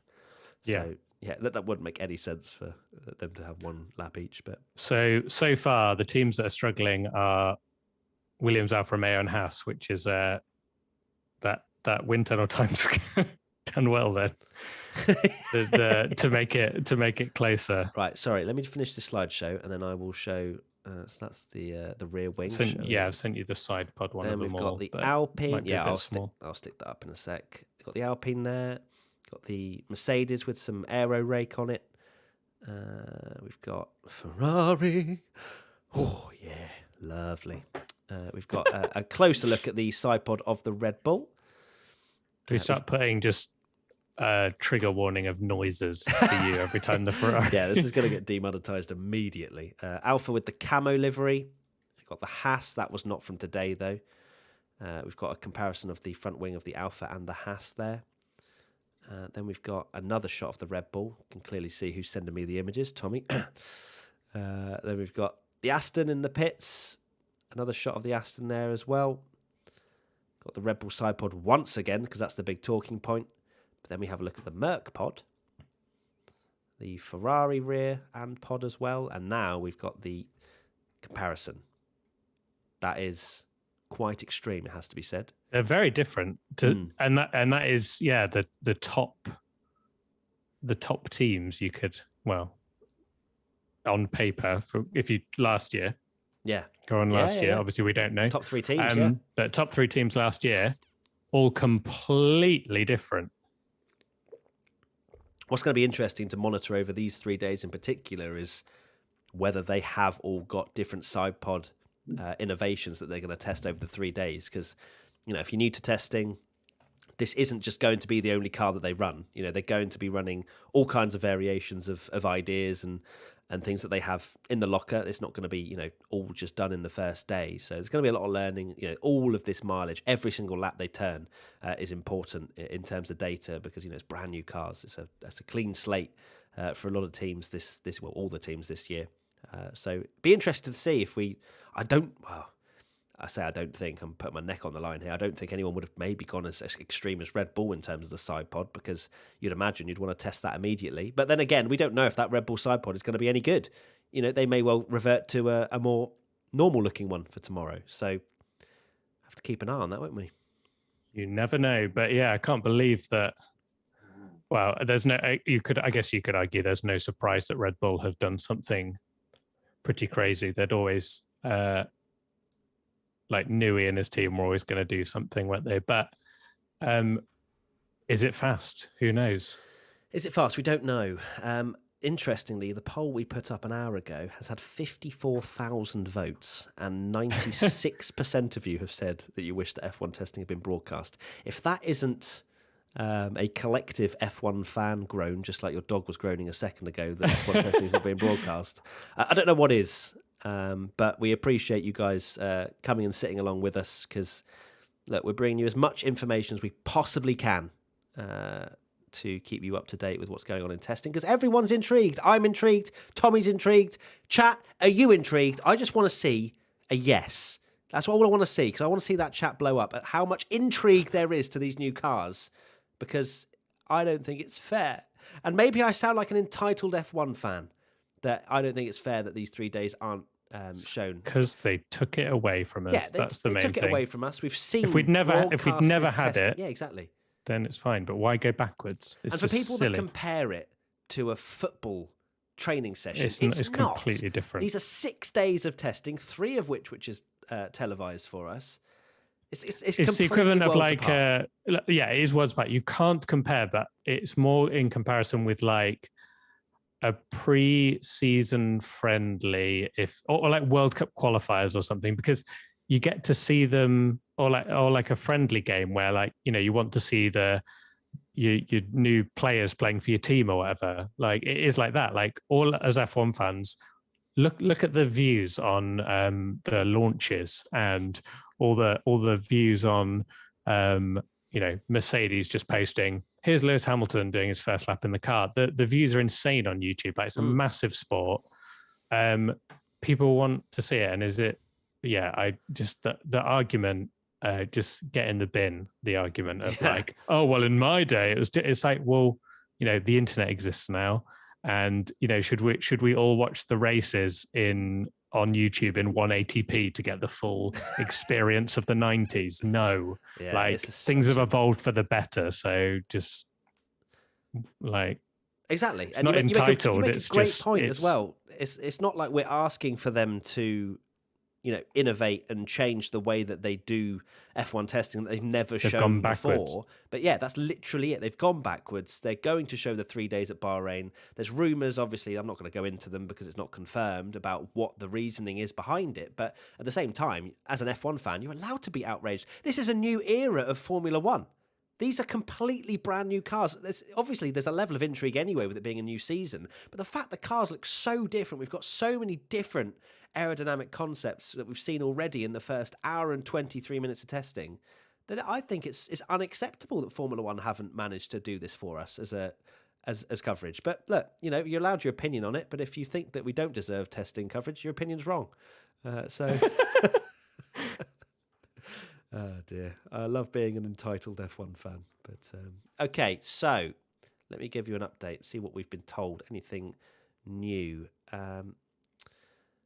So just to confirm, it is a 0.718 for Leclerc, not a 0.178. If it's a 178, definitely world champion confirmed. But it's a 718, so 0.6 slower than what some of you, of the guys in the chat are complaining about or arguing about in terms of what time it is. Keeping an eye on social media as well. So we've got information on all angles. We're trying to cover it as best as possible. There's only 2 people right here, me and Tommy, trying to digest everything that's going on. So, just keeping an eye on. Let's see what we've got on XPB. Yeah, we need any requests in the chat for a new car. Good luck. Good luck reading. We've got chat. A lot of people. Yeah, it's true. Okay, yeah. Do a request, everybody. What would you like to see? What car would you like to see? I was going to say what driver, but it's not like both drivers are out. So, for people that keep saying 0.178, that's wrong for Leclerc. I'm sorry. It's a typo if you're seeing it anywhere else. It's definitely a 718. Hello, Monk. Who just said hi, Matt and Tom. Show McLaren. Show McLaren. Okay, right. Right, let's get McLaren up. Tommy's going to fly all the way to Barcelona with his drone and get us some shots. Just like Alfa there was a Tauri comment their filming day. When we put the live live chat. There was people like, "What's this? Have Formula One have WTF1 got a drone and they're going to fly over Barcelona and film it?" I mean, yes, that's one way to get our YouTube channel deleted. Deleted by F1. Yeah. So a lot of McLaren. So Tommy's going to get on that straight away. Let me see if there's been any more updates. Illuminous McLaren. Right. So keeping an eye on social media as well. Yeah, I mean, literally everybody's just talking about the Red Bull side pod. It's just... Yeah, it's mad, isn't it? That's all the chat in the world. Formula One has confirmed it's a 21.718 for Charles Leclerc, and that looks like hard tyres as well. Oh my God, the world champion confirmed. Oh, Frank, a little moan in the background. Tommy's dog. Clearly not a fan of that either. It's because I was uploading the picture of the McLaren. Are there some nice images of the McLaren that you can see? I have sent you one right now on Slack. Oh, lovely. With the lovely scaffolding just to make that. Oh, love a bit of scaffolding. Right, McLaren. There you go for all the McLaren requests. See, that angle doesn't look as bad. Doesn't look too bad. But that's the beauty of liveries. You have to make it work from all angles. So what are we seeing? There's nothing extremely exciting on the McLaren that we can really see, at least from this angle. There's no... Yeah, the McLarens, as far as I've seen, there's nothing that stands out. Maybe we could ask the race guys, but there's definitely not a, oh my word, look at that. Obviously we've got that with Red Bull with the side pod. You could even argue the Ferrari nose is a little bit weird looking. Just been given some information that it's pretty quiet at the moment. Latest is Latifi doing Williams' first time. He set a 1 minute 28.4 before improving to a 1 minute 25.333. It's just the Williams and Verstappen's Red Bull out on track at the moment. So not a lot of running at the moment. Charles Leclerc's already celebrating his victory and world championship with that 1 minute 21.718 at the top of the standings. Tommy's already getting sick of the passion that's coming out of my mouth about Ferrari. But look, deal with it. You would be doing exactly the same. In fact, you were thinking it when Sonoda was top. So... yeah, obviously, if you're new to testing as well, it's probably worth mentioning. They're not just going to run all day. From 8 till 5, they're not going to be running constantly and ferociously, because there's a lot of time for them to analyze what's going on. Of course, they want to put as much mileage on the board as possible, but they also want to be able to change parts on the car, try different designs and innovations that they've got, different rear wings, different front wings, etc., etc.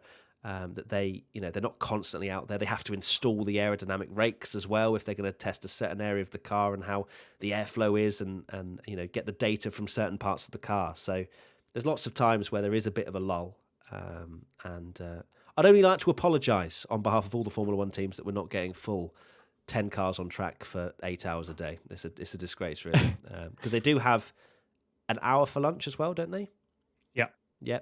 So latest times. It's Leclerc, Norris, Russell, Sonoda, Verstappen, Alonso, Latifi, Vettel, Kubica, Mazepin. Latifi moving to 7th with a 1 minute 23.3 is the only change so far. So Leclerc still 0.6 ahead of Norris in the times. I know Oh, Matt, why are you talking about times?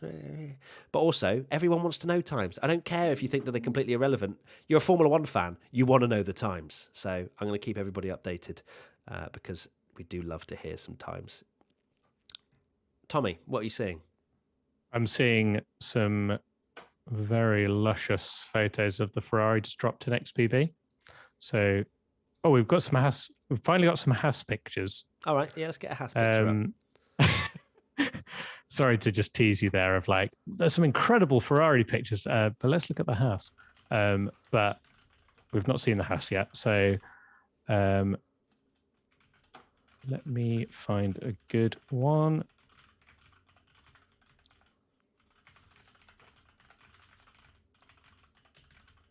The Haas looks very pointy, and there's finally some side shots of the Williams, right? Because I saw a few people saying like, right, let me send this over. So here's Haas. So yeah, Mazepin's in the Haas. Car. I didn't even think about what I was saying then. Oh God. This is what people tune in for. You've got oh God, I'm sorry. Right. Did you have a coffee this morning, Tommy? I did. Go. I feel like I need another one now. Yeah, I feel like we need a coffee every sort of hour and a half, 2 hours. I hope you weren't busy today, Tommy. This has gone from an hour stream. I was gonna say, well, like, if this just fails, we'll do the first like 10 minutes and then go. But everybody's loving it. Actually, chat. Are you enjoying this? Please just let us know a little bit of feedback. If there's anything more that we can do as well, let us know in the comment section. It's great to have you listening with us, sat with us, chilling with us. Formula One fans just trying to get as much information as possible from the first day of F1 testing. I hope you are enjoying it. Leave a like if you are. That's probably the easiest way of showing that you are enjoying it. And we will continue to do our very best to entertain, chat a bit of rubbish, and also inform you as much as possible. So yeah, lots of yeses. That means the world, guys. Thank you so much for coming along. A few no's, that's fine. I understand. It's not for everyone. Right, we've got an image of just people like, why aren't you there with a drone showing you stuff? Why is this not a live stream of you travelling to Barcelona? Right, this is the Haas. Quite difficult with the white tyre background. Yeah, I was thinking that. But yeah, looking mean. The Williams.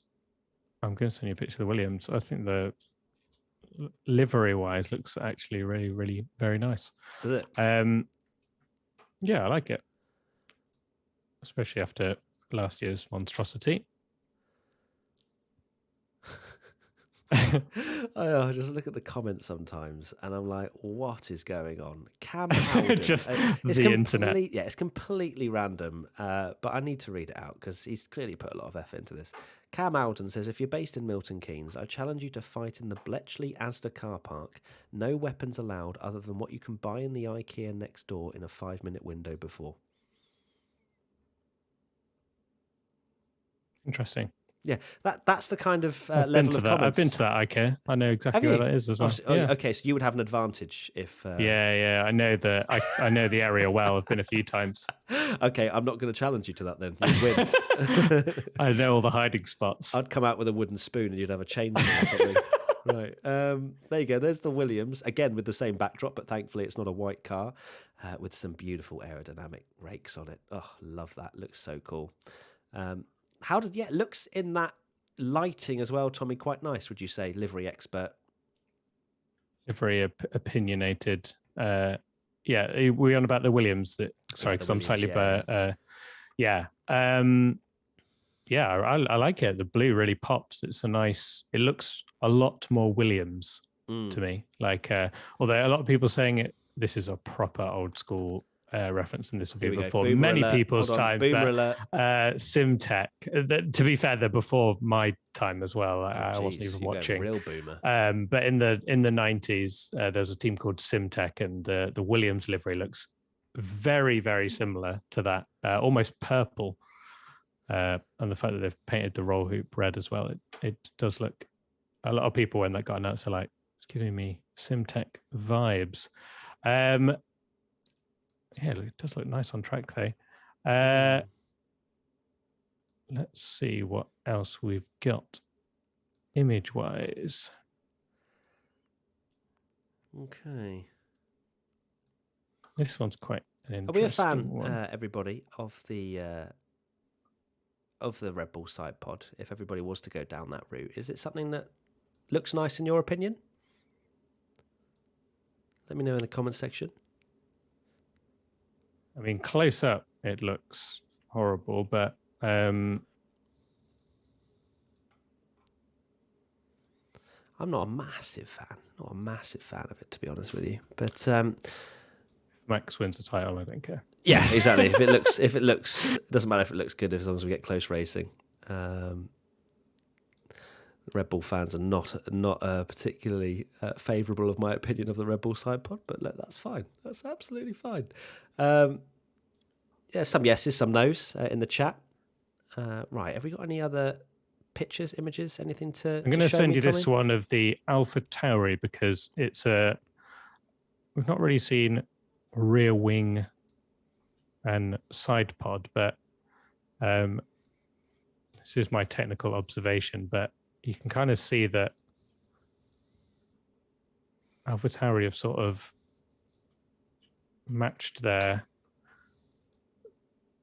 way the car, it's sort of like the rear of it is very wavy. Let me send it to you. Show us the money. Show us it. So Alfa Tauri, where there we go. Thank you very much. I'll be popping that Alfa Tauri up on screen. All right, what have you seen here, Tommy? Talk to me. So if you look at where it says Alfa Tauri on the side pod, you can kind of see that it's not that dissimilar to Red Bull in terms of it is really thin. Like the actual air intake of the side pod, and obviously it goes in normally like side pods are big or whatever, but this is very much just for the sake of the air going in. And yeah, it maybe looks a little, I personally feel like it doesn't look too dissimilar to the Red Bull, but it looks nicer because the way that they've essentially painted it in terms of like, it's part of their livery that they've sort of got the blue where it says Alfa Tauri and it's sort of shaped around their car shape. Whereas Red Bull, if you look at the Red Bull side pod, it's very much like, you can tell that it's still all the carbon fiber pieces around the side pod. Yeah. Whereas this looks a bit nicer because they've kind of tidied it up with the livery. So what you're saying is Alfa Tauri world champions? Basically, yeah, Yuki Sonoda this is why Yuki Sonoda is the greatest of all time. Yuki Sonoda actually designed this car, is that what you're saying? Yeah. Okay, perfect. Rumor has it. Technical insight from... Oh dear, good stuff. Right. Let's go with... we wanted some McLaren earlier. Can I get another requests in the chat? Let me know. What would you like to see? Let us know what you'd like to see. Tommy will do his very best to find an image of it. And we'll take a look at the comments section. Keep an eye. I don't think there's much action going on at the moment on track still. And then we can do our best to fulfill your requests. Ferrari, Mercedes, Red Bull, Mercedes, Aston. Is there another image of the Aston at all, do you think, Tommy, or not? The Aston? Yeah, is there another Aston image? Yeah, there's a few. Do we want a close-up, a rear shot, this is a very nice picture of the Aston, or do we just want to go, oh, that's nice? Either or, whatever you fancy, Tommy. Whatever you fancy. And oh, that's nice is always a welcome addition.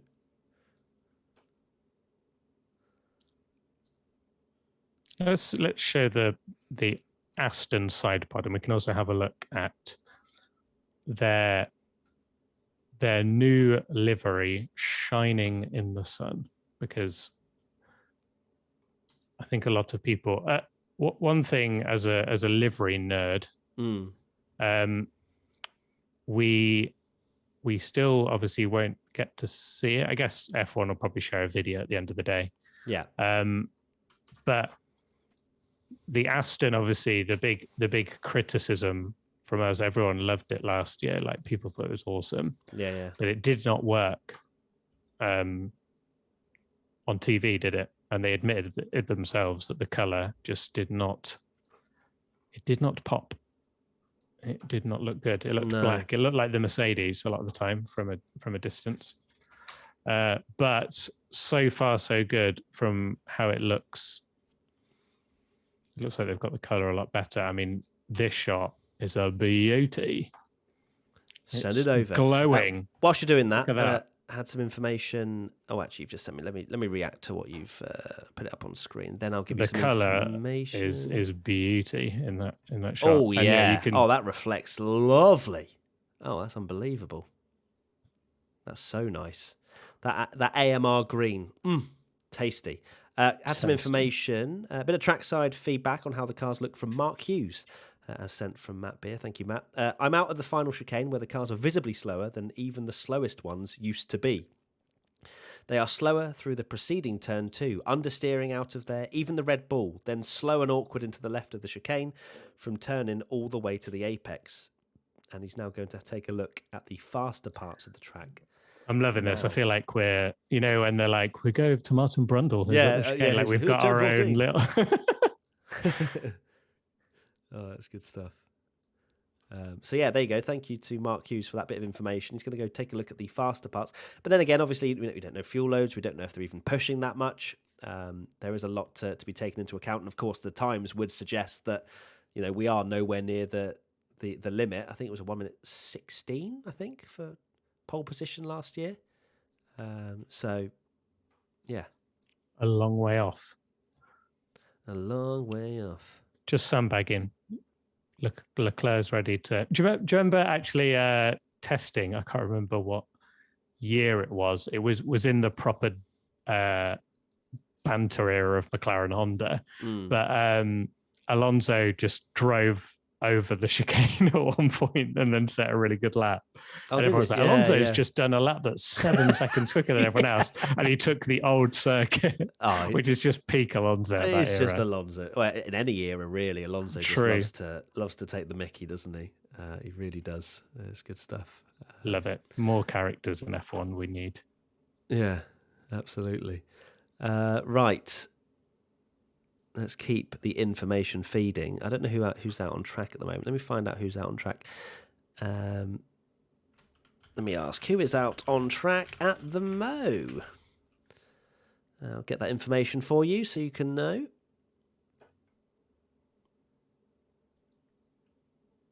God, that Aston picture is a beauty. And as a helmet nerd as well, it is. I do love seeing that El's got his proper helmet back with the white with the German flag on. I love that helmet. It's so cool. It sticks out nicely as well. Old school, isn't it? Old school Vettel. So the big talking point so far, hour and 43 into testing, is the Red Bull side pod, which is incredibly aggressive. I think it's fair to say. It's going to be a lot of analysis on what that's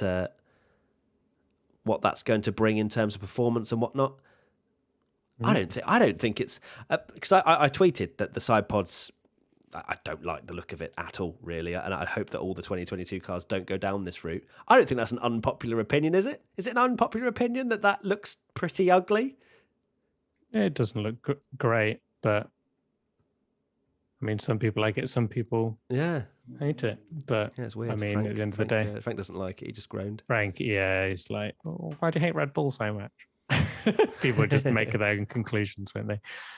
Should you ever look at those crazy Ferrari side pods? Because their side pods dip in a very different place.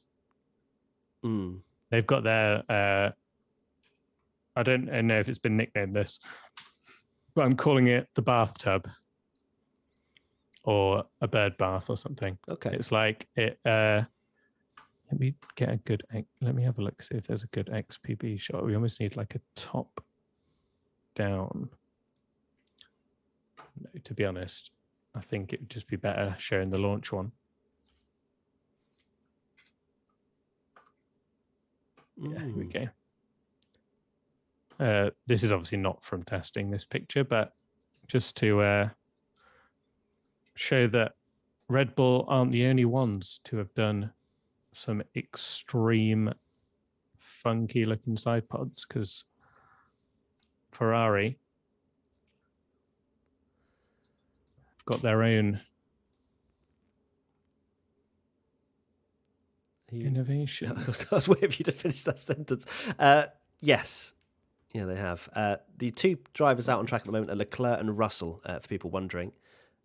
So not many out on track at the moment. There's also some information about the Alfa suspension that's coming through to us, but we're waiting for it to be a little bit easier to understand. So yeah. Tommy, thank you for that. I've sent you the Ferrari pic. Here it is. Yeah, that's from the launch, from test. Yeah. That's from their launch. So they didn't hide this. They were just. Look at that. I saw some amazing memes of people like creating a bathtub out of this when it when it rains. Someone put in stuff like that. Sorry, Rouge as Radion. well. bit of both, Love really. Love that. So, yeah, another aggressive design as we spoke about earlier. And they're still running that, aren't they, for today? If we take a look at the Ferrari image, kind of see, I think it's a better actually one. No, that's not. That's the Williams. I love how some of these images that you've called them are just like pod. I think that. There you go. Found it. Sorry, yeah. That's fine. It's time. Yeah. Just spamming some stuff. But my desktop is absolutely appalling. It's just like the best thing is like when I'm doing live memes and stuff for the race. Obviously, I do this where I'm like so quickly when I get it out, because obviously everyone will say it's stolen if I dare post a similar meme to someone else. But try and get it out really quick, as fast as possible. So I'll just do like aaa.png, and then you've got so much on there because it goes, you've already called a file aaa.png. Do you want to name it something else? So that's the state of my my desktop, is just many pictures of edited Formula One cars and templates and stuff with just random. So still, we've had 68,000 votes on do you wish F1 testing had been broadcast, and still 96% say yes. And I'm not surprised. I'm not surprised at all that is the case. As no one is out on track for a nice visual thing, Benji has sent us a little graphic of the times. Oh, send us a graphic. There you go. Kubica, no time still. Here we go. Oh, let's get the times up on screen. I know a lot of people have been asking for it. So here you go. Boom. Absorb that. Kubica the only one with no time. Mazepin off the pace as well, as you can see. But there is the times. We'll keep that up for a short while, as Leclerc is fastest, and I like to absorb that for as long as possible. Yeah, you're going to be printing that out and putting it on your wall. Absolutely. And I think I think you'll be happy with P4 for Sonoda, to be honest. Only 400ths behind George Russell. I know times don't matter. It's all a lot of bants. It's all a joke. So there's a lot of chat on social media, a huge amount of chat about F1 testing, and it is great to at least have a large family of people all wondering what's going on. And we're trying to do our very best to give you that information. Right, I've got some information on the Alfa Romeo, which hopefully has been dumbed down enough so I understand it, but maybe not. Let's see. There's a massive height difference between two legs of the same wishbone, which Gary Anderson has never seen before. The top wishbone outboard end is very high in the 18-inch wheel, and the forward leg fixes to the chassis higher again. The rear leg is mounted to the chassis much lower. This will induce anti-dive under braking, supporting the front of the car, depending on the actual longitudinal movement of the outer wishbone ends when the suspension goes into compression. I would expect this setup to increase the caster, perhaps to achieve ride height change with the front as low as possible for slower corners and rising for faster corners. It's now illegal to achieve this effect on the ride height with increased steering lock, but do it with the caster and you are fine. And here's a picture. Right, I've got I've sent you the picture in our format. Juicy. So what I've just said, which so may or may not have made sense. I can see what he means, and it's been nicely labelled. So unless the dumbed down version from what I make out is the fact that the actual bits of suspension that are going into the car are really high up and also really low down, whereas normally like they fit into the car sort of more in like the middle section. That's my understanding of it from a very yeah. So I'm looking at the Ferrari now, and you can see that the so if you look at that picture, is that up on screen now? Yeah, it is, the Alfa. The very top purple line, it's so high up that like it's almost missing the nose. Like, do you see what I mean? Like it's so high up, whereas normally they go into the side of the nose, a lot lower down. So yeah, that is quite something.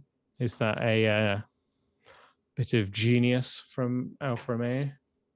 Well, we will find out.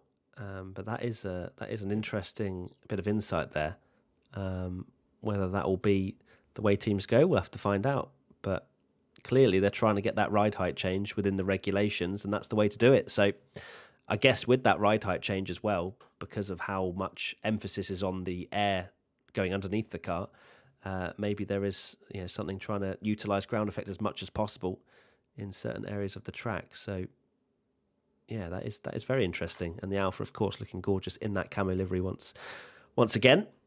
We did our rating the cars, and we unfortunately, sorry Alfa, we couldn't wait a week for you to release your car. Yeah, it's. But I would be very surprised if it was any different to last year, because they've got all the same title sponsors. All in are obviously a big title partner. Hence why Robert Kubica is in the car with his camo livery helmet as well. Just the whole works. Just hidden. There is no car apart from four wheels and the suspension arms out on track. All-in have, again, this is like a sponsor thing, but All-in have paid a lot of money for Kubica to be in the car, and then he's completely hidden.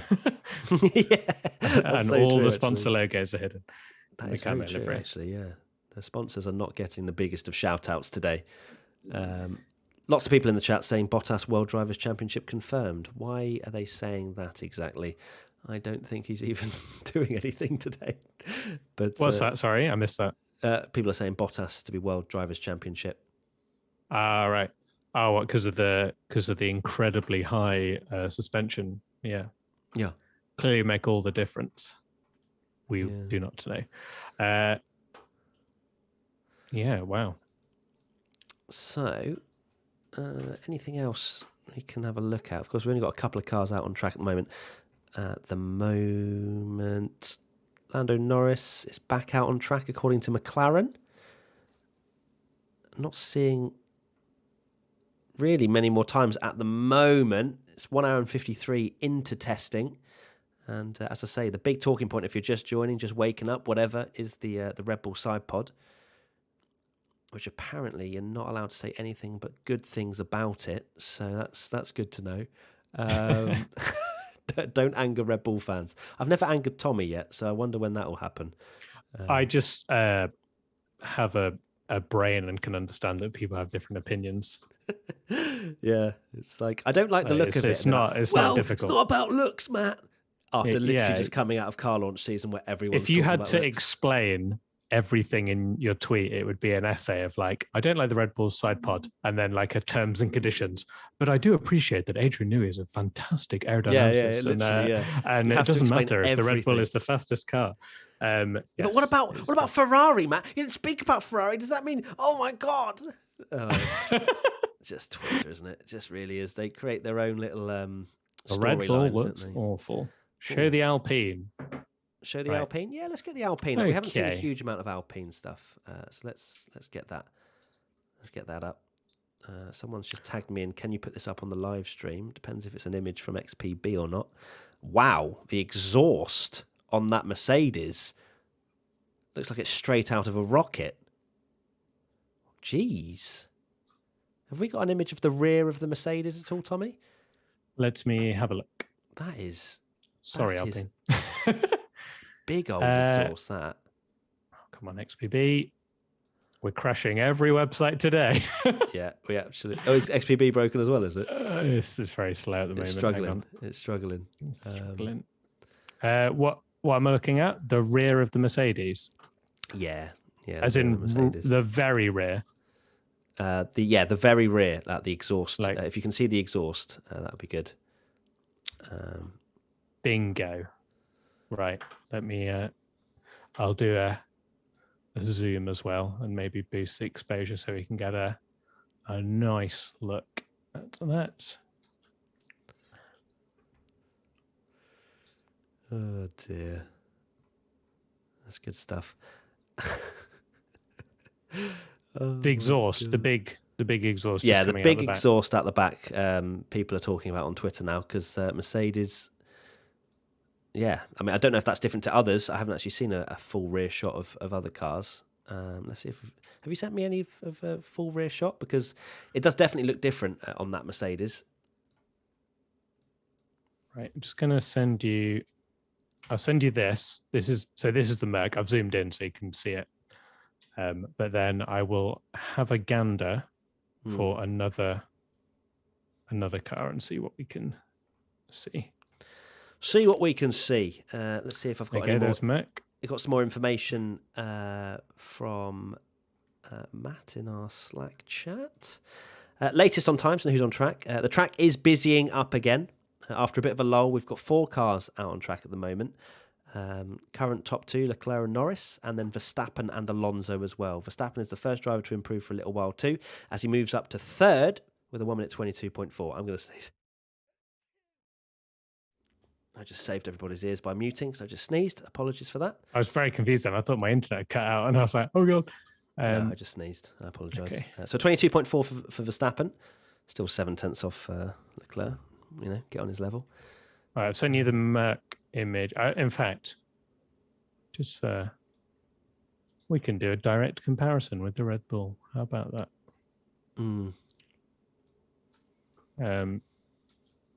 Because we've got a Red Bull picture from behind, so we can see the different rears. Good old rears.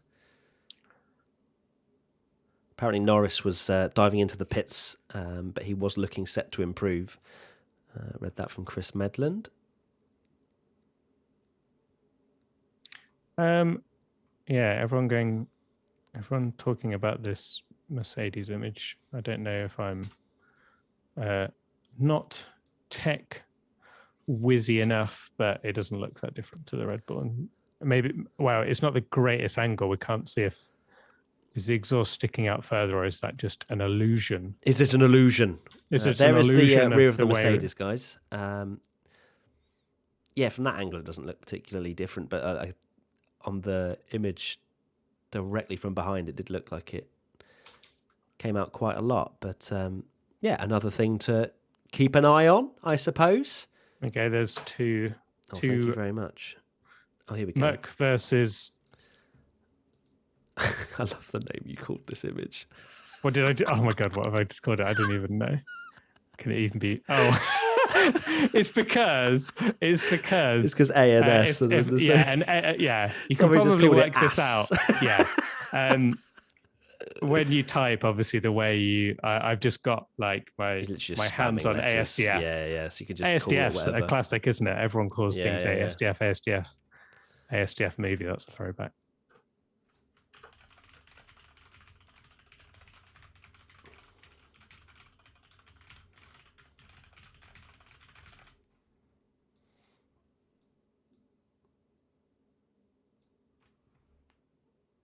Right. What are we seeing in the chat? 21,000 of you still here, enjoying the testing stream. I'm glad you guys are still coffee here. In a minute. Yeah, Tommy's like, when will people stop watching so I can Yeah, well, I think we will have to get a drink break at some point. When is lunchtime? I imagine it's like 12, is it? 1? Yeah. Can you imagine? I don't think we didn't think we'd pull this off, did we? Considering there's no coverage. But there is a lot of information flying around, and I do appreciate you guys sticking around and listening to everything that we are bringing to the table.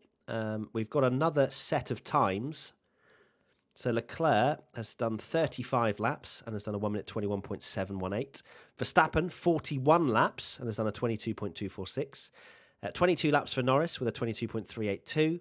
Russell, 33 laps with a 22.655. Sonoda, 19 laps with a 22.692. Alonso with 26 laps, a 23.317. Latifi, 22 laps with a 23.379. Vettel, 17 laps, 24.076. Mazepin, 6 laps, 28.255. And Kubica, no time, and 4 laps on the board. So I think the key takeaway here is not the times as much as I'd love to get carried away with myself. It's more the mileage. You know, teams need to do mileage in these testing sessions. And the team that does the most mileage, in my opinion, is looking strong. You know, no matter what times they're doing, if they've got all that data in their locker, that's the way to go. So right now, Verstappen and Red Bull are the most laps set, with Ferrari 6 laps behind that, with 41 and 35 respectively. Got Russell with 33, and then we're into the 20s and the teens for the other teams. So yeah, keep an eye on the lap times. They are more important. Not lap times, the amount of laps rather than the lap times, because they're more important. Yeah, the main takeaway is obviously, if you're struggling with reliability or something, we're thinking McLaren Honda era, if you like.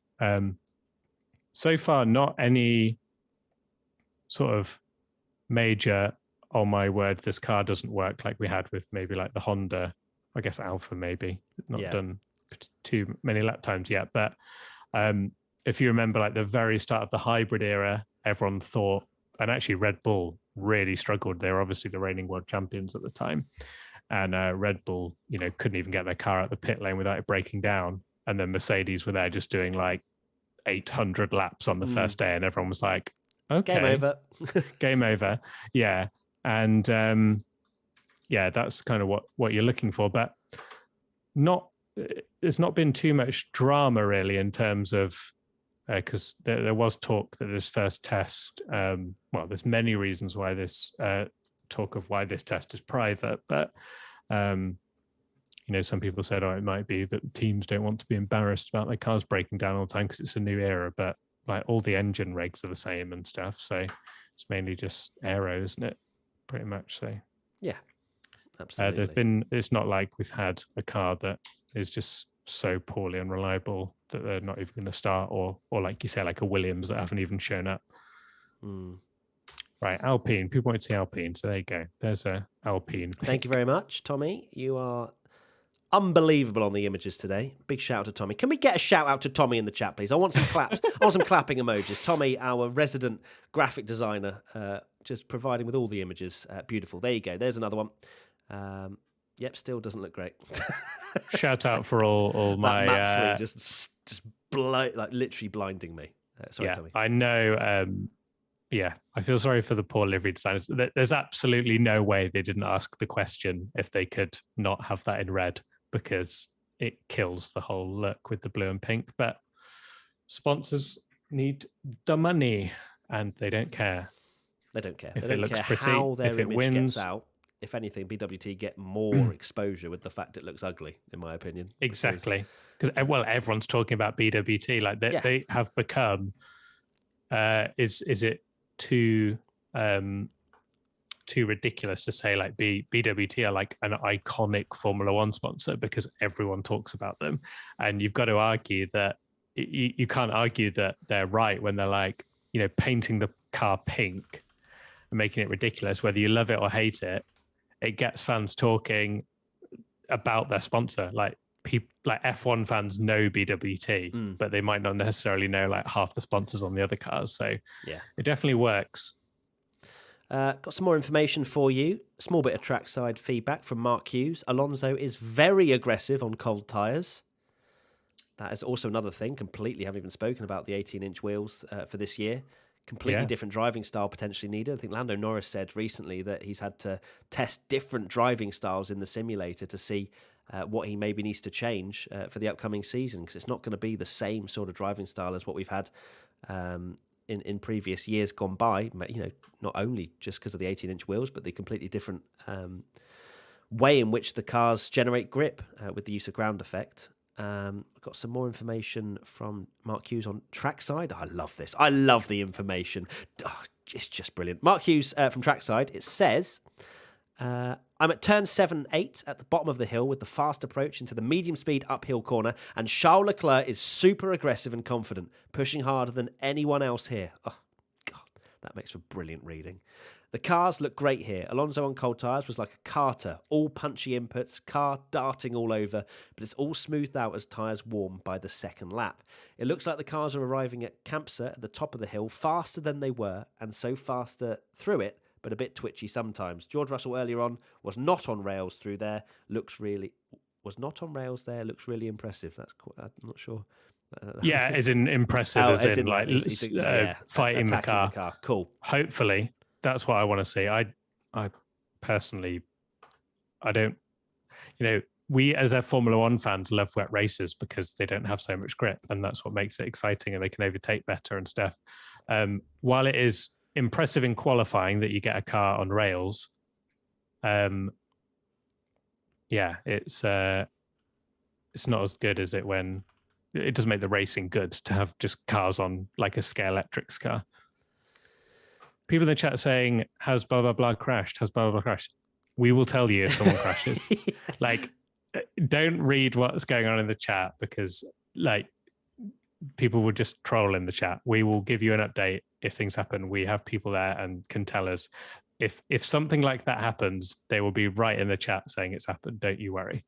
Exactly. One thing is quite funny is read Glenn's latest message about the TV rights. Quite funny. Okay, so of course everybody knows how secret Formula One has wanted this whole test to be, whatever that reason is. People can guess on the rumors and whatever. Glenn has come in and said, if you want a fun nugget of information to pass a few minutes about the secrecy of this test, proper TV rights holders were initially told they'd each be allowed one pass only. So one bit of access. One person could get access. So if a TV presenter went to the test, he or she wouldn't even be allowed a camera operator. So that was eventually resolved, but it shows how secret F1 and all the teams want this test to be, which is absolute insanity. Who would have originally said that? One person. You're going to have to vlog if you're a TV presenter. It shows how secret this test wants to be, as we are live on YouTube showing every single image from the test. It's not difficult. It's 2022. Like, you can't be secret in 2022. Even you've shown it with the leaks, right? That like all the cars getting leaked, Red Bull, you just can't keep it a secret. Like, someone will find an image. Like the Ferrari got leaked, for example. It might just be a stage manager that goes, "Oh, this is cool. Look, there's a Ferrari F1 car." They don't know anything about Formula One, and it gets around the internet. Like, you can't, especially a test when you've got all these people here. It's you can't keep it a secret. It's ridiculous that they think that they can do that. It's not happening. Clearly, it's not. I love the amount of people that have sent me the Red Bull side pods as well. Everyone's like, "Look at it! Oh my God, it's crazy!" Now that we can see on the screen at the moment, Tommy, the Alpine, is that map free? Haunt your dreams? Yeah, If that was pink, like I think it'd actually be quite a nice looking. Yeah, you made a little edit of that, didn't you? Yeah, Which which was was so which was much very better. nice. But We've actually got the not live what text updates back on the race, by the way. Don't everybody go on it because I think we'll break it again. But, I probably shouldn't have One said at a that out time, loud. Verstappen has actually gone second, by the way. He has done a 22 point. No, that's not right. There is an update somewhere of Verstappen's time. Hold on. Oh, Russell's gone fastest. Russell in the Mercedes has gone fastest in a 121.403. It's over, guys. Sorry. Unbelievable. Mercedes domination once again. Got some bit more trackside information from Mark Hughes. Verstappen is driving this car like he is Alain Prost. Much smoother inputs than before. I've noticed it through every corner so far. So that's interesting that he's sort of maybe adapting his driving style to the new cars. He does seem like one of those drivers. Does a lot of, he's done a lot of sim racing in over the last few weeks and in the off season and stuff. And then obviously posted pictures. I saw some people that were like, "Why is Verstappen on track testing a Porsche at a track that's not even an F1 track?" It's like, because he likes racing. Is that like? Yeah, literally. And like, if you're a Formula One driver and you could afford to have a Porsche 911 GT3 to just go on track days for fun, like you'd be there all the time. And that's clearly what Max does with his family. And like, what a fun hobby, because like all his family are into racing as well. Like even his like sister and mum like did a lot of karting, and his mum was a karting champion. It's like in his blood, and he's just loves racing. Clearly does loads of sim racing and stuff. So yeah, like why not? It's awesome. Exactly. You wouldn't say no, would you? I think a lot of people watching would be of the exact same opinion. God, hopefully when I have a child, I will be putting them through the motorsport ranks until I can't afford it. I'll literally take them down afford it. So literally, yeah, the first 3 days day. of karting. I'll be like, I need a small loan of $1 million. Yeah, it's how much for this? To be fair, a small loan of $1 million wouldn't even get them into F2. So there you go. That kind of shows you the difficulties of getting up that motorsport ladder. But it's not a GT3; it's a GT2 RS Club Sport. Sorry, Harry. I love the voice you put on it as well. It's amazing. I don't know cars. I'm not into cars. No, that's the thing. A lot of people assume that F1 fans are into cars, but I'm not massively into cars. I mean, I like a fast car, but I couldn't tell you the blooming naturally aspirated blah blah blah. That sort of stuff. I'm just here for the racing. Be interested to know actually. Are you a proper people watching? Let us know in the comment section. Would you consider yourself a car fanatic? A petrol head. Yeah, a petrol head because of the fact you like Formula One. Are you into cars? Do you like, modifying your cars, whatever, that sort of stuff? Say yes or no. I'll be interested to see because, I don't actually think that it's as many as people think. I don't think there are. I don't think it's as big a crossover as maybe some people think. Let's see what people say in the chat. I liked cars before F1, says Lucky Seventh. Quite a few. I mean, I don't not like cars. I wouldn't call myself like a car fanatic. Like I can appreciate a supercar and I have favorite cars and stuff, but I'm absorbing these answers right now, doing my own calculations because I want to continue this poll because I really want to get that over 100,000 votes. That do you wish F1 testing had been broadcast? I feel like there's, just from roughly looking, 60% yes, 40% no, which I think is a bigger split than a lot of people would think. Yeah, maybe we'll do a poll I kind of want that poll to just keep going because it's funny because people will join when they wake up or whatever. So 20,000 are you still listening, watching to our spiel, rubbish, whatever you want to call it. But we're giving you as much information as possible. If you are new, welcome. Please do subscribe. If you are new, we're going to be doing lots of testing coverage, keeping you up to date every single day of what's going on out on track, because unfortunately we're not shown. So we'll be keeping you up to date through this live stream as well, through timings, etc., that are over on the race live text, which is in the description. If you want to go head over to that and check it out, please do. But we're also keeping you up to date with what's said on there. So yeah, we are very much keeping you up to date as much as possible on what's going on in the first day of this Formula One test. Sorry, shakedown. Sorry. Shakedown. Pre-running. Sorry, whatever Formula One want to call it, to make it sound like it's not testing when it's testing. Yeah, because shakedown is when they stick on the wet tires and do a filming day and just make sure the car actually works. And yeah. Definitely. So, have we got anything? Not a lot of still new people pictures. sharing. I'm just looking. Is there anything on XPB currently? Anything? Trying to think. Interesting. New.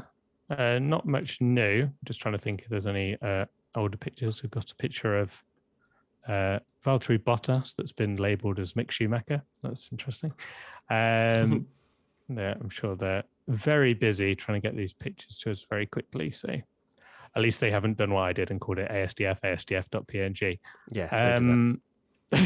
Yeah, because we'll never find the images. Getting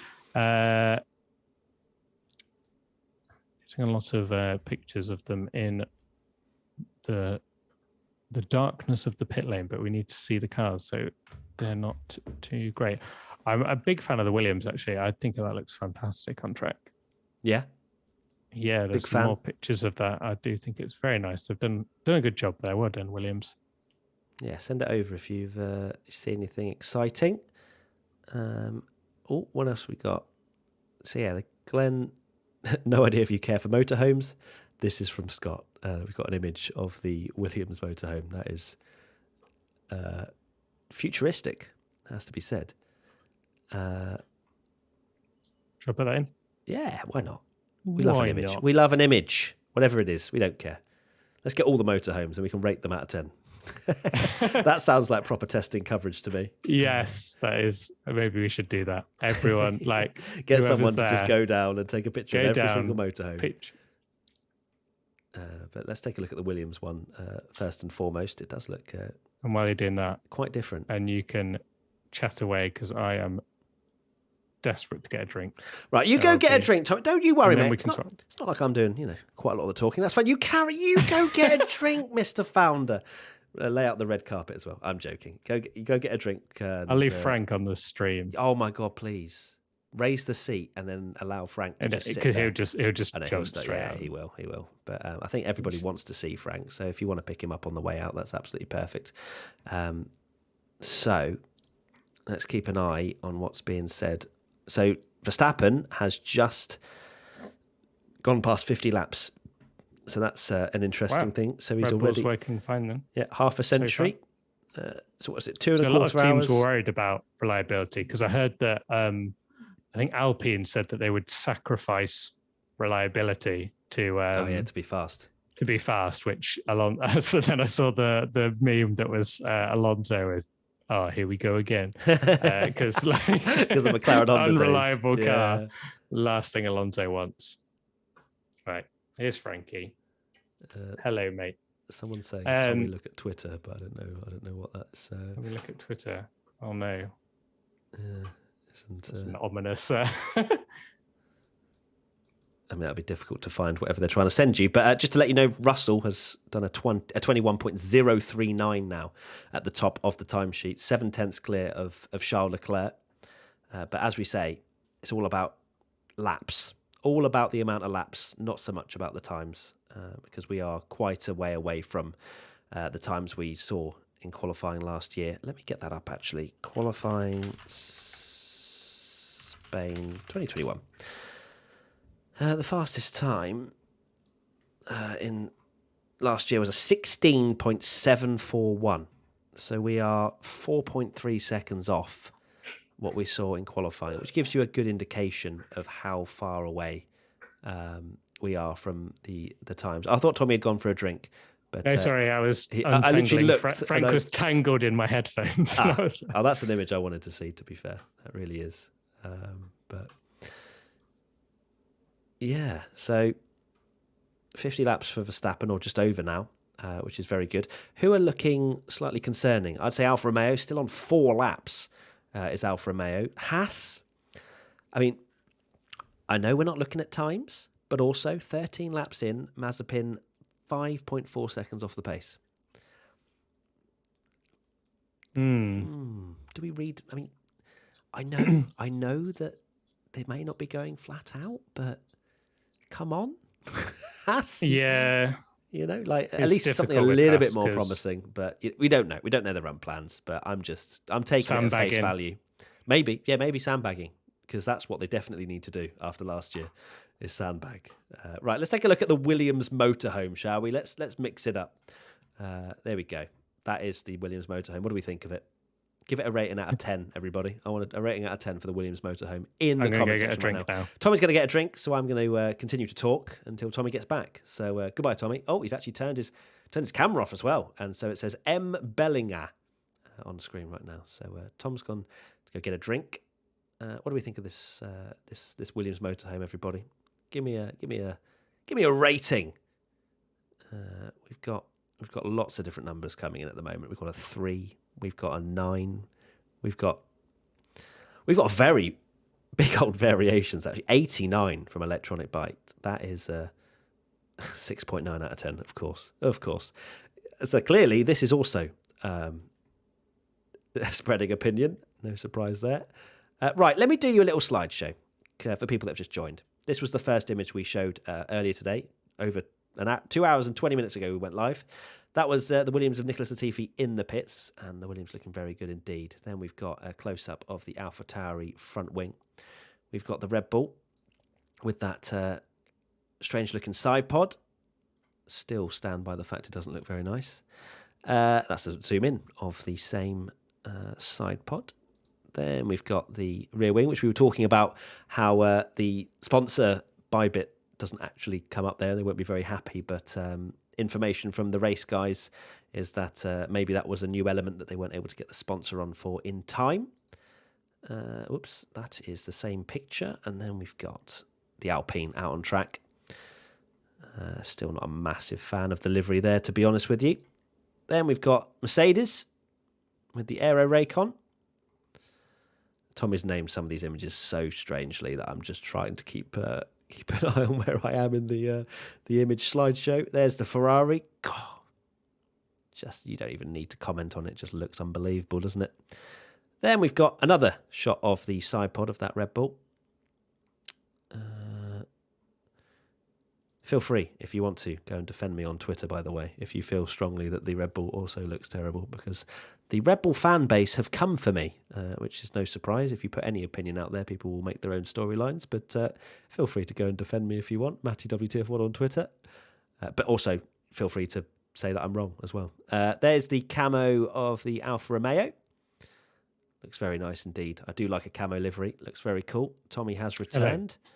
Hello. I was just gathering the army to go and defend me on Twitter if they think that the Red Bull side pod isn't looking good.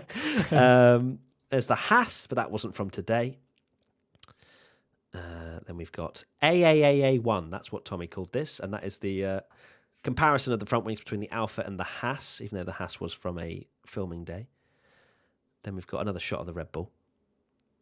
Tell you what, if Red Bull, this side shot, right? You know what I said about the AlphaTauri earlier?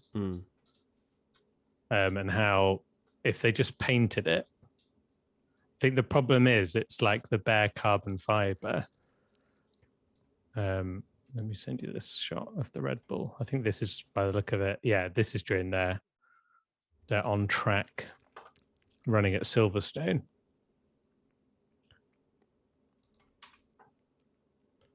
But if they just painted that, I think it would look an awful lot better. But because it looks cut in because of the way it's like, you just see all the bare carbon fiber underneath. Let me do a zoom as well of it. I'm just finishing the slideshow at the moment. There's the McLaren, which a lot of people were asking for earlier. So enjoy that. Soak that in. The very fluorescent orange. Then you've got the Haas out on track.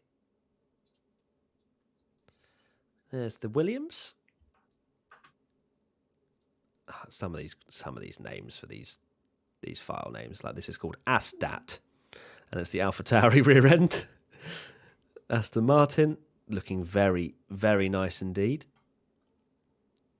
And we got another shot of the Ferrari, but that was from the launch. Then we've got the times, but these aren't up to date now. Then we've got the Alfa Romeo. This is where we spoke about the suspension and the way in which it's a very different design and how high they've placed those rods. Very much almost out of the front wing, which is going to be interesting to see if they continue along that sort of concept. Then we were looking at the exhausts as well. And this is the Mercedes exhaust. And that's a comparison between the Red Bull and the Mercedes. Slightly difficult to tell because of the front nature of the picture of the Red Bull. Very much looking straight at it, so we can't really see the angle. Then we've got the Alpine with the horrible map-free logo. And then finally, the Williams motorhome. So let's continue on with some pictures of the Red Bull, shall we? What did you want to say about this then, Tommy? Just that I feel like if they'd painted the bottom bit dark, you're right, Frank. The bottom bit dark blue. Is he all right? Yeah, he's itching and he's just loving an itchy life. nose. Oh wow! I've just seen your file name. Oh, you're so horrible. Right. There is a zoom in of that side pod again. A much better angle, to be fair, and a much better quality image as well. Just seeing how that's working. I wonder if any F1 teams are scrambling around at the moment thinking, oh my God, Red Bull have come up with something unbelievable here. Do you think so, Tommy? Do you think Red Bull have thrown the dice and this could be a DAS vibe from Mercedes, but an innovation from Red Bull and Adrian Newey? I mean, yeah, you'd think Also, normally Newey timing is out of date because Russell's gone faster. Okay. Yeah, normally Newey with new regulations, they're the kind of that's what he does best at, especially when it's aero regs, not just engine.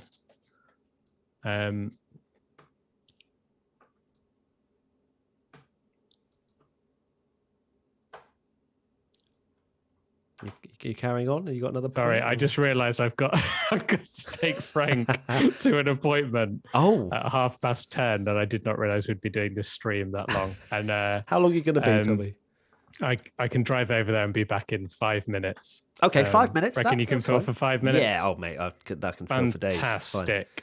Okay, right. I'll stop my video. Well, show Frank first. Frank has to apologise to the entire stream for Tommy's absence for 5 minutes. Here he is. Dare you say anything bad about this little guy? He is. Look at little Frank. Chat, can we get a wave and a hello to Frank, please? Because he is the neediest of boys that you could possibly meet. He has got separation anxiety to the absolute maximum. Look at him. He's looking at Tommy right now going, you better not leave me. Where are you going? What are you up to? So, yeah, he's going to have to go to an appointment, bless him. So, there you go. Another yawn. Big old yawny boy. And chat, I'm sure, is saying hello to Frank. So that's brilliant. So Frank, that's just testing content for you, and a little lick to the face as well. So he's like, I do apologise. That's fine. You carry on. Do you want before I go? Let me just check XPB. Yeah. Drop any new pictures. Okay, so there's a few more updates as well that I will speak to you guys about. One is Mark Hughes from Trackside saying there was a good chance for Verstappen to test out the new regs a few moments ago as he was chasing down Alonso. So Red Bull would have got some good information in terms of following another car. And also Gary Anderson has said Red Bull has gone for maximising the undercut in the front corner of the side pods. It also has twin outer splitter barge board replacements. You are allowed 4 of these across the leading edge of the underfloor, so there will probably be 2 more further inboard. The underfloor leading edge is also more bulbous than most other cars, and there's an image which maybe we'll take a look at when Tommy returns. Lando's improved to P3 with a 1 minute 21.866 with a set of C2 tyres. And Mark Hughes has given some insight as well. Maybe it's just the fresh tyres on the McLaren, but its direction change through turns 2 and 3 looks terrific. And it has enough grip that it can take a wider approach into turn 3 after finishing the exit of turn 2. So McLaren fans, there's some good news for you there. So thank you, Glenn, for sending that over as well. So Tommy, are you finding any images for me? Any I am. I'm just sending you a rear shot of the Merc. But then you can just carry on. Let me send. Okay. There's a rear shot of the Merc. Oh, rear shot of the Merc. Okay. And then I will just send this template. Okay. There is a rear shot of the Merc after clearly a run. As you can see, the tyres. Slightly worn. You can see little balls of rubber on there. So it's gone for a little run. George Russell in the car at the moment. Lewis will be going in the car later this afternoon after lunch. So there is. We just love an image, don't we, chat? We absolutely love an image, no matter what. Just all the assets, all as much as we possibly can absorb. That's what we want from today, isn't it, Tommy? Indeed, we just want lots of. We just want to see the cars on track. Like, it's a new era. There's so much to. I mean, we've been live for 2.5 hours. Wow, it's flown by. To be honest, it has actually flown by. To say that we can't see anything, we were worried that it was going to be.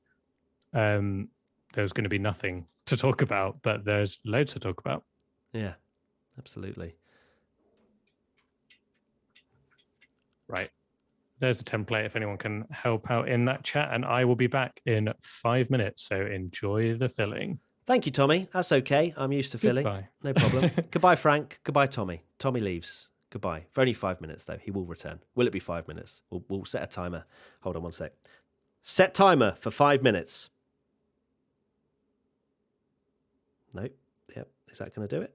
Nope. Okay, well, 10:35. If Tommy isn't back then, for every minute he's late, Max Verstappen will lose a point in the championship. So let's see how many points Max Verstappen will lose due to Tommy being later than 5 minutes. So let's have a look at the chat then, shall we? And I will keep an eye, don't worry, on everything that's going on still. For people wondering, there is no coverage of the of testing at Barcelona. People are asking for timings. I can keep you updated as much as possible. There isn't a huge amount of changing for the timings. I'm trying to think if I can somehow...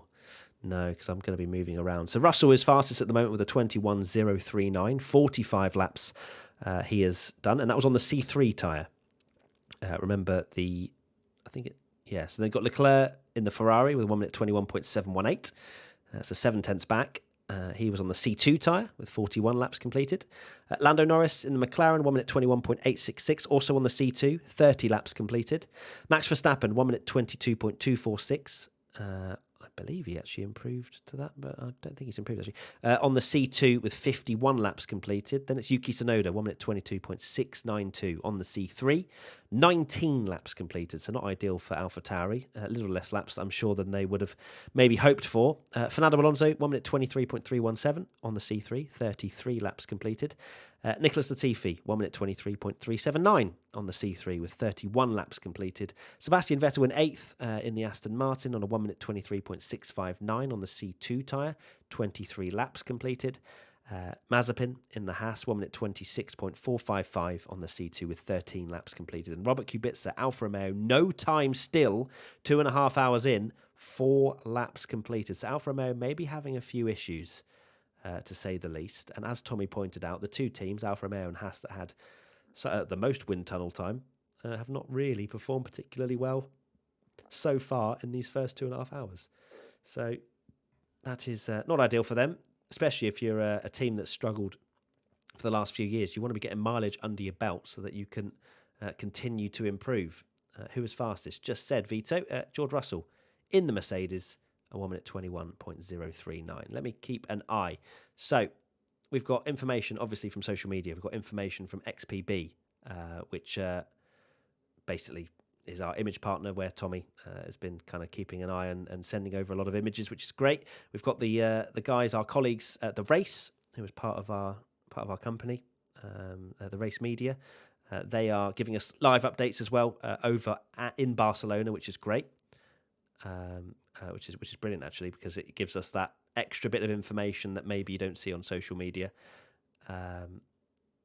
Tommy will be returning if you are just joining as well. He's just dropping his dog off for an appointment. I don't know what appointment that is, but yeah, obviously the big talking point, of course, is the Red Bull side pod, and also the fact that Red Bull have set the most laps so far, although I don't think Verstappen is out there at the moment because he's still on 51 laps.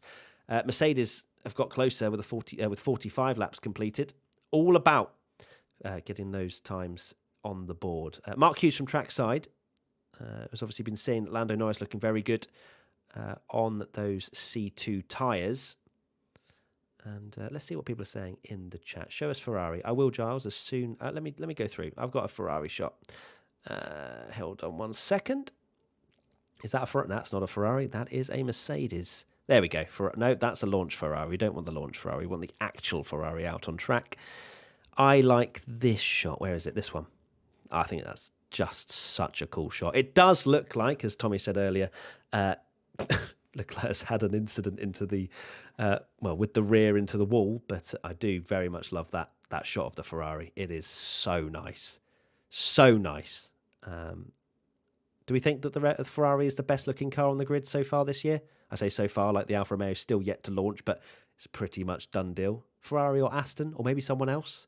Who is your best looking car of this year? Let us know in the chat, and I'll read some of your opinions out. But I'm going to leave it on that image for a second. It's really good. How is Lando doing?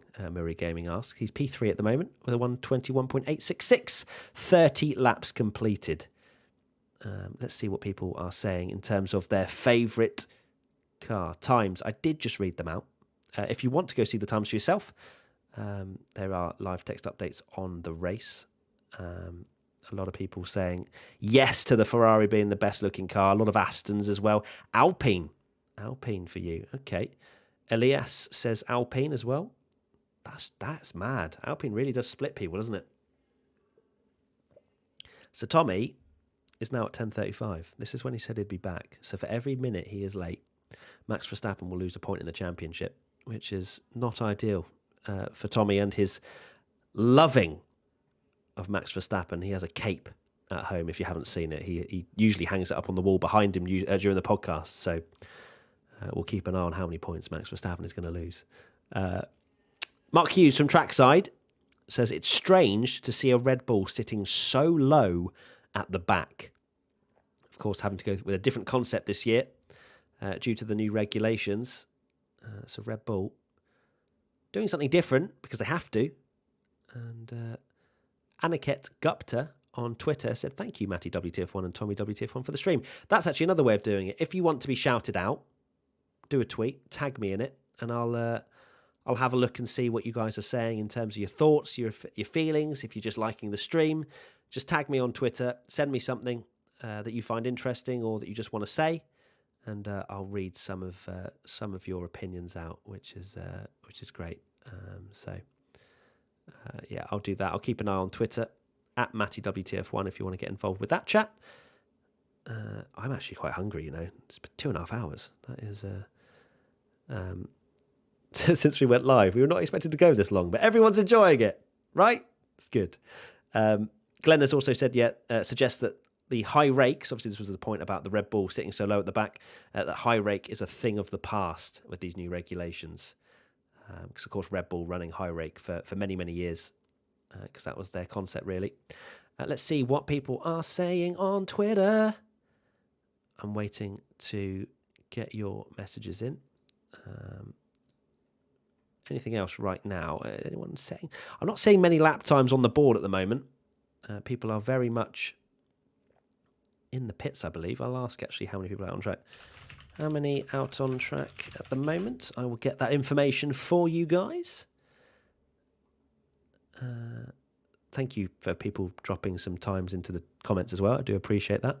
Why is it not being broadcasted, Santiago? Well, there are a lot of rumours flying around. There's never actually been an actual clear answer from Formula One as to why this isn't being broadcast. I think there are rumours about certain people paying money so that this isn't shown. But for us, obviously, to report something like that when it's not confirmed is a difficult thing to say. So, you look at these rumours. You also look at, whether there is other reasons, which we did make a video about in terms of, teams not wanting to show the coverage due to, or Formula One themselves, the teams being worried that they'll break down a lot. But at the same time, there's not really that much they can do about news getting out about laps being completed, because we can see how many laps are completed, so we know what teams are doing well and what teams aren't. Alfa Romeo, 4 laps at the moment still, over 2.5 hours gone, and 4 laps for Alfa Romeo. That is not ideal, especially for Kubica, who has clearly, with his sponsors, paid a lot of money to have this running, and he's had 4 laps and not one of them has been a time set. So right now we have 2 cars on track, which is Leclerc and Verstappen. Verstappen has just been into the pits, but he's come back out, which is... So this is the kind of beauty of F1 testing. We'll get these lulls, we'll get these times where not a lot of cars are out on track, but we just wait for these moments where they all seem to just burst out the pits. You might be wondering, why aren't they out there all the time, Matt? Well, there's a lot of things that they need to analyse, a lot of things they need to change on the cars in terms of, all these different designs that they may have brought to testing to try out. So, you have to keep an eye on all of these things. It's not easy to install certain, aero testing rakes and things like that. It's not quick. It's not a quick job to, remove a lot of parts on the car and try something different. So, there are moments where teams will analyse the data and then go back out. It is also a rush at the same time, because only 6 days of testing, over 3 at Barcelona, 3 at Bahrain, is not a huge amount of time when there's such brand new regulations. Right, I'm going to have a look at your tweets now, at MattyWTF1. What have people sent in? Is it for testing purposes, or does the side pod look like that in general? Difficult to say from Suspexy about the Red Bull side pod. They might just be trying it out for this year. That is a very cool image that Netox has sent. Whether that's XPB or whether we can show that is another matter, but that is a side-on image of pretty much every single car, well, 7 of the cars. I'll ask Tommy to make that up if that is something we can use.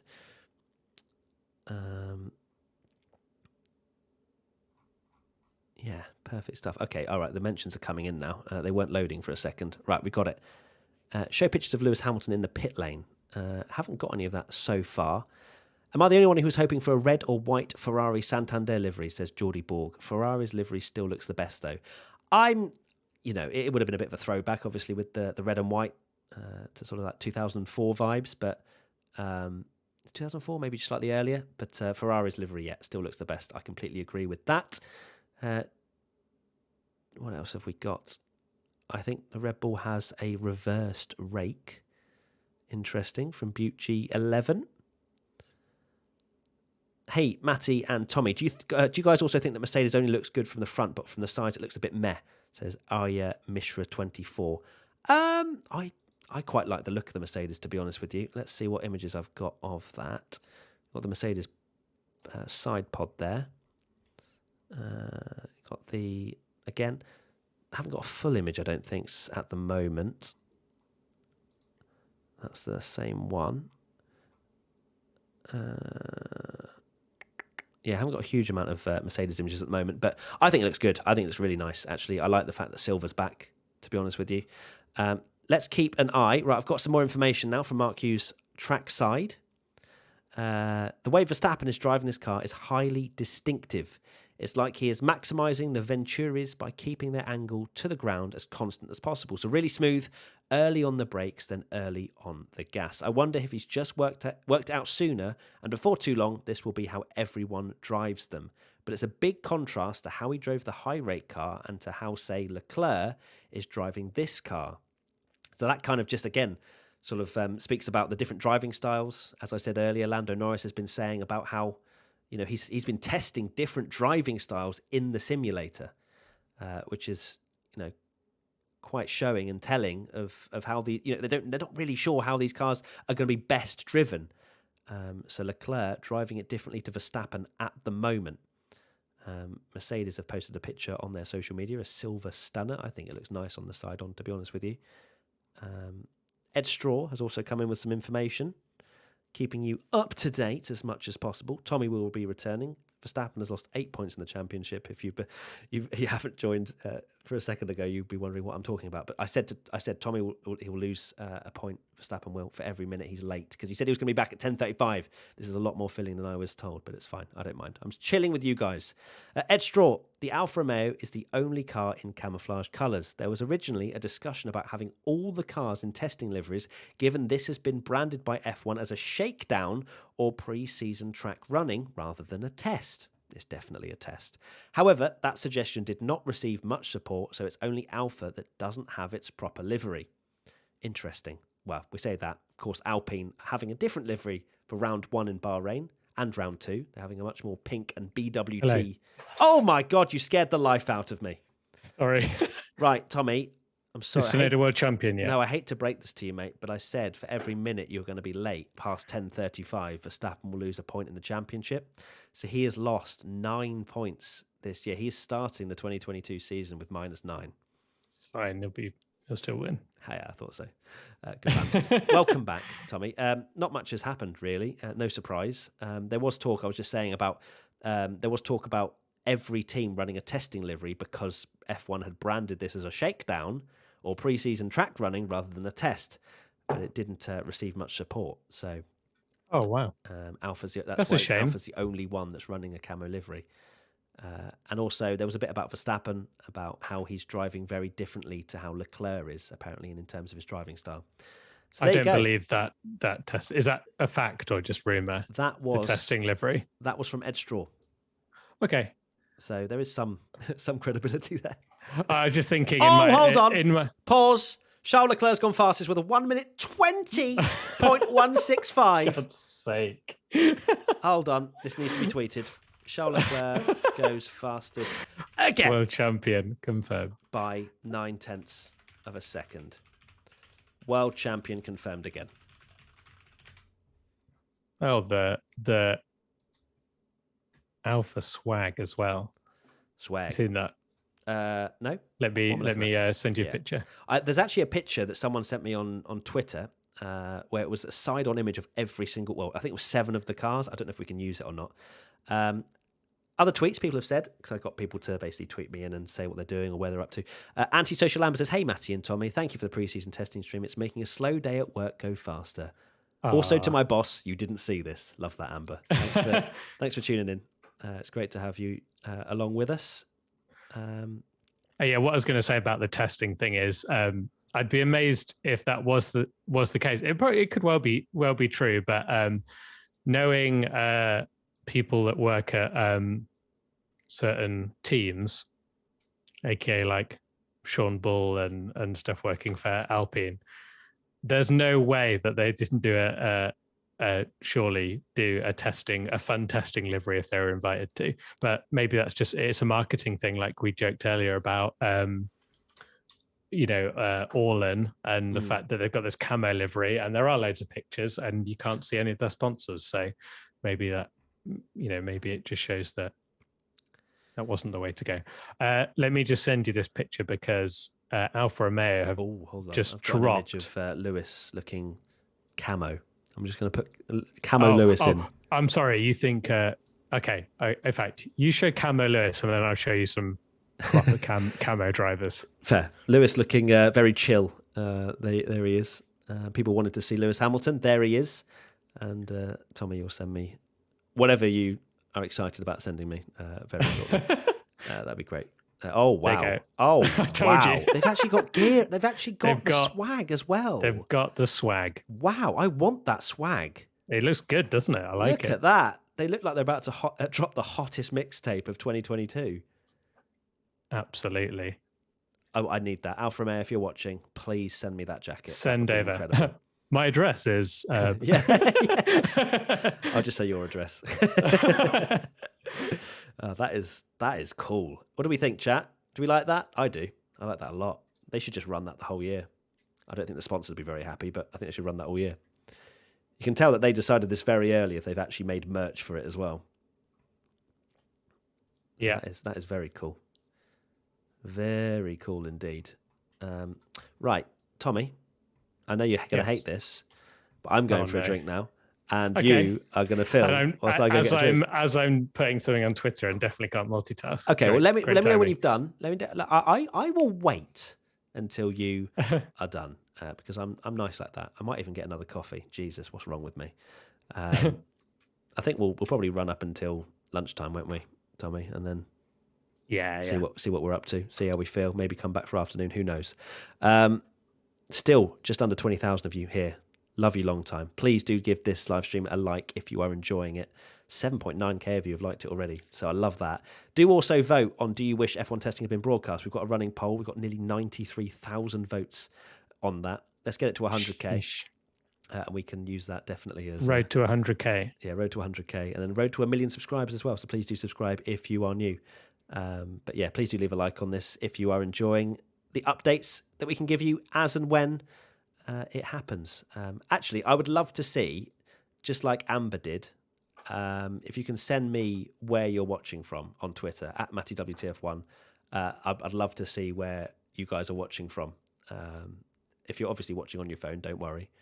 But if you're watching with two different devices, feel free to send us a picture because I'm very interested to see where you guys are watching from. Are you finished doing what you're doing on Twitter, Tommy? I am. You can go nuts because I am going to. Am I dismissed? You're dismissed. Oh, thank you so much. Enjoy your toilet break. I'm going to share some rear shots. Video capture device off. Goodbye. So let me know in the chat what you guys want to see, but I'm just going to... Oh, I can't actually because Matt's in charge of Streamlabs, so I can't show you the pictures because I have to send them to Matt. But let me ask the race guys if they have any interesting gossip. So yeah, let me have a look at the live coverage that we can't see. So yeah, do we think, I really want to do a new poll, but we want to get that to 100k. Oh, everyone's saying where they're from. Just generally, South Africa, USA, Spain, Ireland, India, Bulgaria, all over the world. Awesome.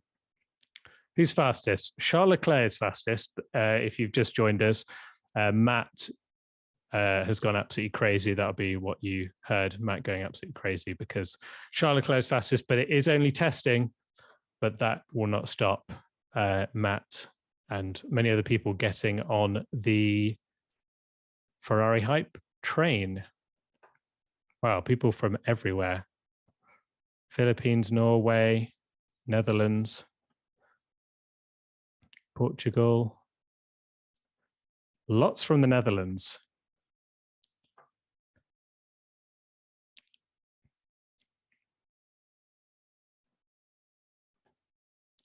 Okay, so can I run through the times? Let me try and get the times up for you, and then we can see. Yeah, so the link in our description is the live updates, like a live blog from the race, who are our brother or sister brand, however you want to call it. And the current times, Leclerc's fastest with a 1:20.1 on the C3 tyre, and he's done 49 laps. Russell in the Mercedes, a 1:20.784, done 50 laps. Norris in the McLaren third, he's on the C2 tyre, 31 laps with a 1:21.8. Verstappen has done the most laps out of anyone. He's done 64 laps. Katie messages in the chat saying you can buy the Alfa Romeo merch, but also please send us some because it's awesome.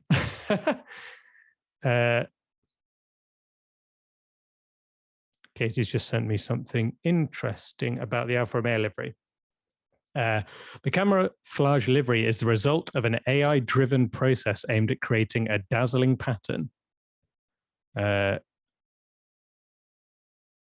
it's inspired by their teamwear partner Code Zero. So it's an AI-driven camo livery. Very cool. I I want one of them. Sorry, I'll carry on with the time. So Verstappen, he has done the most laps out of anyone, 64 laps, but he is fourth with a 1:22.246. Let me just move this box so I can read the live chat as I'm doing this. Sonoda, fifth, 1:22.692. He's done 23 laps. Alonso, 33 laps with a 1:23.317. Latifi in the Williams, a 1:23.379. So pretty close to the Alpine. 43 laps. That is impressive stuff from Williams, who didn't go to this test. Was it last year? No, the year before, 2020. They didn't show up, did they? So they completely missed it. But they're here and setting a lot of lap times on the board, which is great. Vettel in the Aston Martin, a 1:23.659. He is on the C2 tyre though, 26 laps. Mazepin in ninth, 1:26.455 C2 tyre. Only 13 laps for Haas. And Robert Kubica, sorry, Glenn's corrected me, it's 2019 when Williams didn't show for the first test. 10th, Kubica. And still no time, only 4 laps for Alfa Romeo. So they look very cool in their swaggy merchandise. However, not doing great on track at the moment.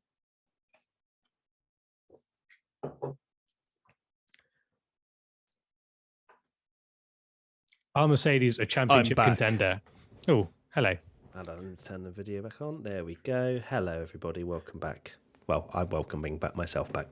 So Alfa Romeo's, you missed the Alfa Romeo's swaggy merchandise.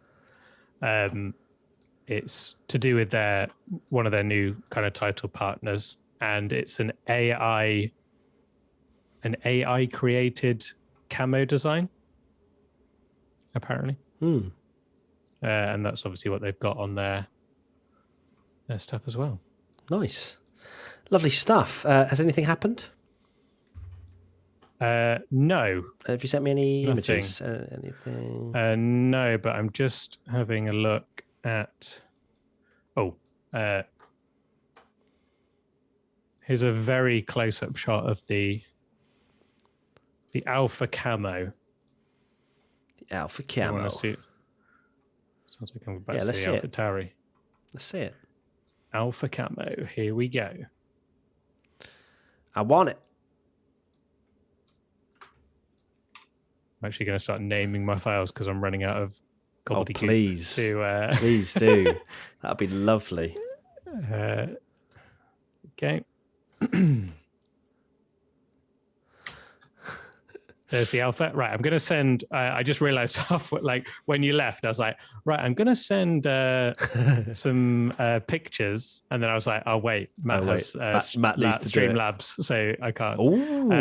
Oh, God. But there's the Alpha. That looks photoshopped with the sponsors on it. Is that not photoshopped? That's mad. Is that a picture from Alfa Romeo?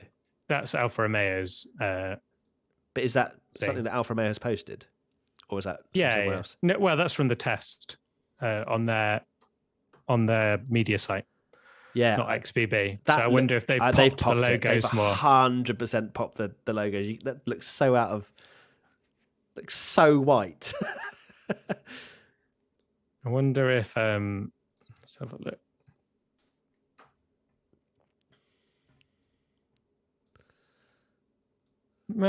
From the other shots, it is. Yeah, they've all got camo helmets as well. Very cool. So, got some actually insight on Alfa Romeo, and that's from Gary Anderson. What Alfa Romeo's camo F1 livery can't hide. So actually, he's gone into a lot of detail actually about a lot of different areas on therace.com. So that's... I won't read the entire article out because it's quite long actually. But essentially, camo liveries are there for marketing, aren't they? Really, I mean, camo liveries can't really hide a lot.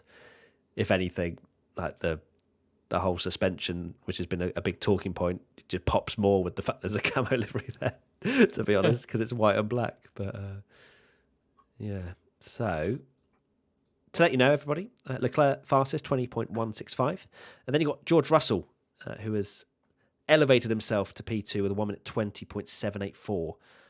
Ferrari have done 54 laps, Russell 55, Verstappen has done 65, down in fourth with a 1 minute 22.246, and Norris has done a 21.173 in third, but only completed 35 laps. Kubica in the Alfa Romeo, Tommy, still only 4 laps.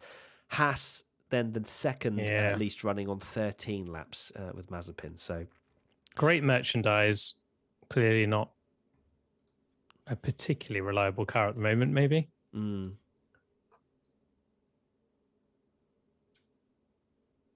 Right, I'm going to put a screenshot of the times in the corner of this next image, so people can leave it on the... Tommy, I love that. We're being, fluid. I couldn't think of another word. You can tell my brain. You can, of course, go to the race, but don't break it. Yeah, it's fine. You guys feel free to go on. There's a link in the description, but also, we are keeping you up to date as much as possible. We can't read out the times every single second, and it does change quite a bit, and it wouldn't actually fit quite nicely on the screen if we were to window capture it. So we'll just keep you up to date. It's not like it's ever changing all the time. There'll just be occasional times where the cars are out there and doing a few laps. But yeah, Charles Leclerc fastest 20.165. Who's going to be the first into the 1 minute 19s? Probably Charles Leclerc. What are you saying? Charles Leclerc. Yeah. So he's on the C3 I think Mazepin or just out of nowhere. Just no. Kubica. Just they've been sandbagging the entire time. Mark Hughes actually insight on Leclerc. Apparently he's arriving at turn 4 and attacking it late on the brakes, understeer on turn in, hard and aggressive on the gas. It's the total opposite of Verstappen, who is all about mid-corner and exit grip. Sorry, Tommy, you're about to say something. I'm just carry on because I'm just going to edit this photo, but Glenn has sent us something quite funny, and I'll do a side-by-side, which is exactly what you said, where the pictures on the Alfa Romeo gallery, like you say, they've definitely photoshopped them to make them look nice, crisp white logos where you can actually see them. Yeah. And then the one that XBB have put up, you're like, that's not the same. And even though it's the same angle and everything, let me find that. So clean. So right now, I'll be happy with this championship order. Ferrari, Mercedes, McLaren, Red Bull, AlphaTauri, Alpine, Aston Martin, Williams, Haas, Alfa Romeo. That is the current timing order. Are Ferrari actually up there? We won't find out until round 1 in Bahrain. But my God, am I going to start stirring that pot if they are fastest in testing? These first 3 days, definitely. I mean, I think even more so, you can't take into account the timings. I think the second test you can maybe look into it a little bit more, because obviously there's less time for the teams to develop the cars, but still you don't know the run plans, the fuel loads, the engine modes, etc. But if you're fastest in testing at the end of day 6, which is obviously 3 days in Barcelona, 3 days in Bahrain, you're not going to be last come Bahrain round 1, are you? There's always some come straight out the pit lane. They've done a lot of laps. It only seems to be Alpha really that are struggling lap time wise. There's some new shots that have dropped of the rear wings. Okay, talk to me. And I think it is very much like when you catch these new rear wings, like pinpoint straight on, they look enormous. Just from like that angle where if the photographer or you catching it like head on, they do look rather large. But let me just send you this one of the Ferrari. Always be pleased to have a Ferrari image. Send it over. Here we go. Oh, okay. Matt Beers just said from the race, bit of info from Ed Straw, that is, there might actually be a formal lunch break at 1 p.m. Spanish time. It wasn't clear whether the session would just run through uninterrupted this time. Oh, my God. That would have been chaos. When were we going to have lunch? Okay, here we go. That is a lovely little rear look at the Ferrari. Let me stick that up right now. Ooh. Striking. Is there anything you wanted to say about this particular image, Tommy? Kind of just how, the rear wings are definitely very bendy. They're a lot more. Always the greatest of technical insights from WTF1. No, it's just they're just a bit like mad when you see them like front on. That's the only thing that I guess I'm getting used to still. But I still think they're just incredible. Keep talking about how incredible it is. I'm just destroying a brunch bar just to keep me going with a bit of energy. Oh, nice. I'll send you a picture of the Alpine actually as well, so you can see. And I think it's what I'm trying to remember who told us from the race earlier, but some look bigger simply just from the fact that they scoop down more, if you like. So they appear to look larger just because they've got more of a swoop. Yep, lovely. Anything else? Carry on, I'm just eating. I'm going to send you a picture of the Alpine. You could do a bit of comparison. Amazing. I'll put the times on there as well. Lovely. For anyone that just wants that up for 2 minutes just to Tommy, absorb the times. You are just our Lord and Saviour, aren't you, really? There you go. There's the day one times. It's not exactly the most integrated piece of graphic content we've ever done, but enjoy reading that so that you can absorb it for yourself rather than me just reading it out.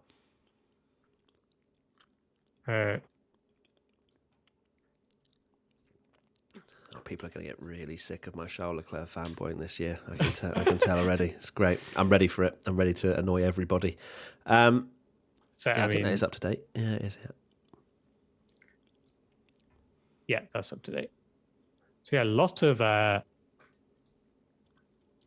laps for people. Just, I think if I'm most concerned about anyone, I was saying actually before you, when you were gone, fair play to Williams getting 46 laps. They've done more laps than McLaren. They're not far off. More laps than Aston Martin, Alpine, AlphaTauri, McLaren.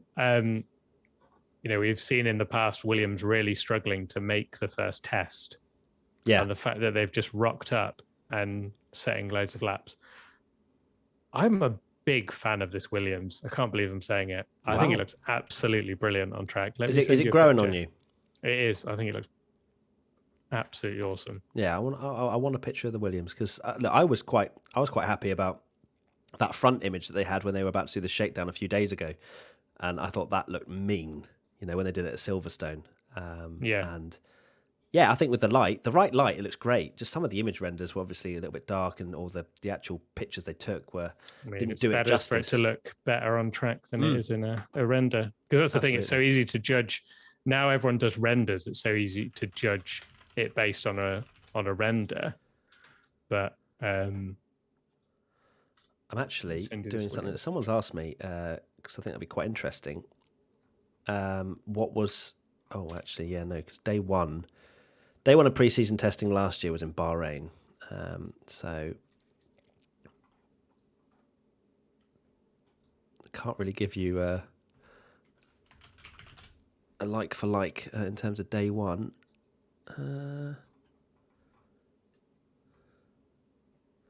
Doesn't actually. Yeah, I can't tell you, unfortunately.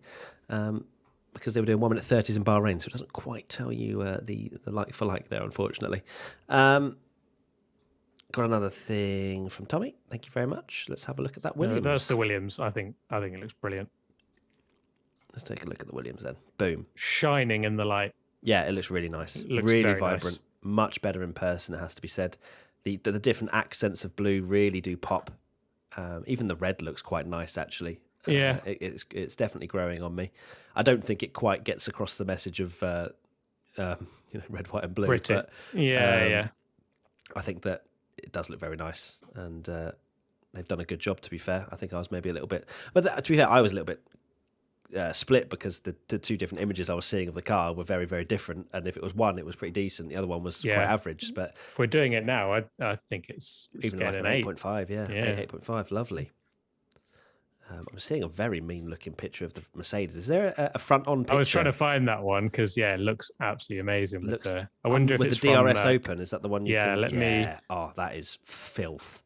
That must be... I'd know because it's from someone that works at Mercedes that posted it, so I imagine it's on their social media gallery. Let me ask Katie, because I don't have the login here. I do on Content Plan, but I've got 8,000 XPB images open from trying to do these things.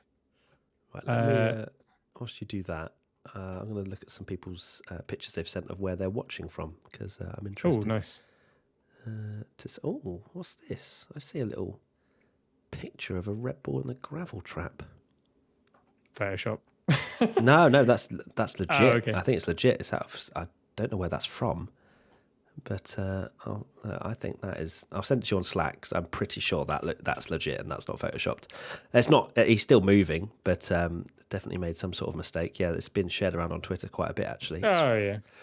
I love that, like, just going off in the gravel is such a huge thing. Wow. Because... Sorry, carry on. Just the fact that they've gone off into the gravel, like the first car in the gravel. It's not like crashed or anything, but because we're not seeing anything, it kind of feels more dramatic that someone's run wide. Definitely. Just seeing what other people are watching from. Channers_Maiden, nothing like the hype of a new season with Matty WTF1, Tommy WTF1 on the big screen whilst working at home in Guernsey, Channel Islands. Oh, we're on the big screen. We're on the big screen here, Tommy. Oh, love that. What else have we got from fans? Andy, round one. Matty WTF1 watching while working. Thank you guys for your efforts today. Let's go McLaren WTF1. And again, got... oh, wow. You're in some sort of like packaging warehouse. Love that. And we're just there. That's so weird. Like you see people watching and you're like, oh God, they actually watching just that. Just the strangest of places. Watching from work at home, says Scartaz. Love that. 3:51 in the morning for CJC 3PO. Whoa. Love that dedication from you. Work productivity is dropping. Great stream and thanks for providing the content we are badly missing, says Chucks_27. Great to have 100k on the poll. Boom! 100,000 votes and still 96% of you think we should have coverage from testing. But hey, at least we're all here together as of an F1 family. Complaining all together. Complaining like F1 fans do in the best way. I was listening to a football podcast that I liked the other day, and they were talking about F1, and it's funny that even they said something along the lines of an F1 fans are sarcastically well known at like sort of having a joke and not getting irate about things. Never, absolutely never. Scott Mitchell has come in with some information. There's such a sense of intrigue in the paddock. It's fascinating. Lots of little murmurs about who has been in trouble over the winter and who seems to be in a good position. One team that looks very content is Alfa Tauri. Not tipping them to be the surprise of the season or anything that, but everything seems to be on track. They are hitting their numbers and nothing seems rushed. And they've also given... Is that Yuki Sonoda world champion confirmed is what I'm hearing? That sounds about right.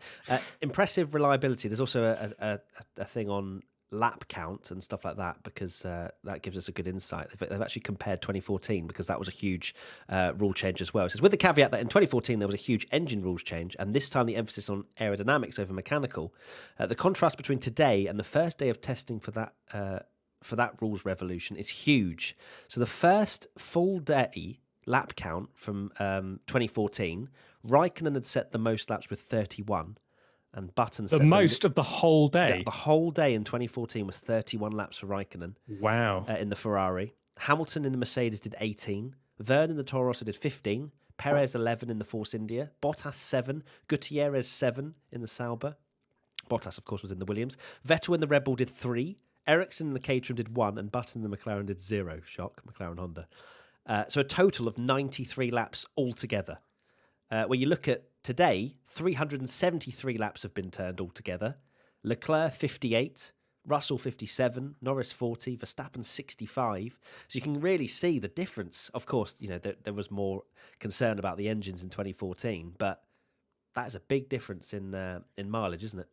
Yeah, I remember them being pretty unreliable, but damn, that that's a lot worse than I remember. Like all the cars, even I feel like Mercedes just came out the pits and were flying, but clearly not. I have a picture. I don't have that awesome Merc picture, but I do have a DRS in operation, and it is quite the sight to behold. So let me send it over. Of course, I'm sure you've already watched the WTF1 video of how DRS works in 2022, so you don't even need to see this image, but I will show you anyway. See, I love that. I've properly trained you to push the YouTube channel at all times. Thank you, Tommy. I really do appreciate it. First time watching your channel, says Trigger Don. So glad it came on my YouTube stream. Great job, lads. Great to have you, Trigger Don. We'll be doing lots more content. We'll be doing it this afternoon as well, confirmed. Sorry, Tommy, haven't even spoken to you about it. But we'll be doing some sort of afternoon stream, maybe getting Katie involved if... After all the sort of complaining, it's actually, from us on a personal point of view, it's great because people have to come to us to see what's going on, because Formula One did not show it. How dare they? Whoa, right, I've sent you the goodness DRS. Gracious me. Yes. That the DRS flap goes on forever. Yeah, it looks like... well, put the image up. I have. Oh, do you not think... you know when you see DRS in the... I think it's happened a few times where the DRS has actually gone too far up and it's broken and they have to come back. It looks like that. It almost looks, comical how massive it is. That's going to be quite something. Yeah, that really is. That is quite extreme. But I guess they have to put it that high up because of the way it's curved. Otherwise, they wouldn't get as much airflow going through the DRS actual opening. So, and kind of again confirms how big the wang is, at least on the Haas. Yeah. So there you go. That's the DRS open, confirmed for real that the DRS very much is at play this year. Formula One hoping that the Formula One teams haven't ruined their concept of closer racing with their aerodynamic parts, so that they can get rid of DRS. That's the dream. So that we don't need this gimmick to allow for overtaking to happen. I can't see it going that far that we actually don't get the teams DRS. will do everything they can to make sure that doesn't. Yeah, to ruin it. So there's already some things in the paddock and concerns that Formula One teams have already ruined potentially the concept of Formula One and closer racing, but we'll see. Yeah, that was someone in our chat as well said that, didn't they? Yeah. That, they're slightly concerned that they already see stuff that Ross Brawn is not going to be happy with. What's going on? Oh, we're back. I don't know what just happened there. I have no idea. Streamlabs was just like, yo, we have disconnected for a few seconds, but I think we're back. My apologies for that brief interlude. It's I think F1 are also taking the stance, aren't they, where if teams come up with something ridiculous that ruins everything that they've been planning, they will just outlaw it. It's not like there's going to be that sort of understanding of, oh, well, maybe we'll ban it for the end of the year. It seems as though Formula One are going to be a lot stricter and a lot tighter, and they'll just be like, no, you're not allowed to do that. Get rid of it. Which I can understand a lot of people not being happy about, but personally, I don't know. I just want good racing. I don't care. Like, let's be honest, DAS was really cool when it got launched, right? And everyone was like, oh, that's wicked. Within FP1 of Mercedes in 2020, I'm sure no one was going, oh, wow, DAS is amazing. I love the fact that Mercedes are miles ahead of everyone else and going to win every race. We don't want to see that. So however much I love seeing these cool things, racing comes first for me, and I imagine a lot of other people too. Yeah, it does. We don't really mind essentially what they look like when we go racing, and as long as it's close, as long as it's fast, and as long as it's, well, not even fast, it could be a few seconds off the pace and we won't notice. We still see amazing action in Formula 2. I don't want them to be massively ugly because, Formula 1 is supposed to be good looking at the same time in terms of their technical innovations. But I think, number one priority is always going to be close racing. And hopefully we're going to get that this year. I really hope so. Right. Have we got any other updates? Sonoda and Alonso were out on track, or at least that was the case 7 minutes ago. So maybe teams are winding down towards lunchtime, potentially, which is happening in 40 minutes. We will, of course, go off air at 12 and then come back for when the session restarts at 1 p.m. Me and Tommy can go and get a cup of coffee or, I don't know, some energy drink or something. And we go once again because, it's an exciting day. Day one of testing. Sorry, shakedown. Sorry, whatever it is. Sorry, Formula One. Whatever. Sorry, Formula One. Whatever you want to call it. That's not testing. That's great. AlphaTauri on the up apparently as well, according to the race. We've not seen as much from the AlphaTauri in the past hour and a half as we did at the start of the session. But Sonoda is back out and has just improved to 4th on a set of C3s. Go on the Sonoda.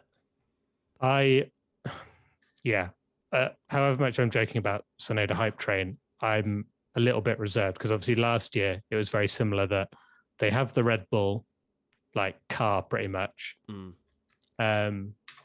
It's they didn't quite deliver.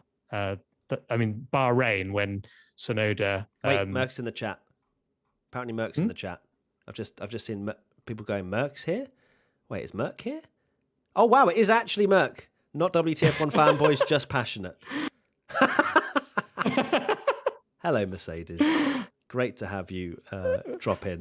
So I just put Mercedes spying on all the other teams using WTF1 through our XVB images. On probably the also live stream. listening to how much rubbish we're talking as well. Yeah, they're just sat there laughing as we're like, yes, Ferrari looking really good, and they're like, haha, we have 10 we can go 10 seconds quicker.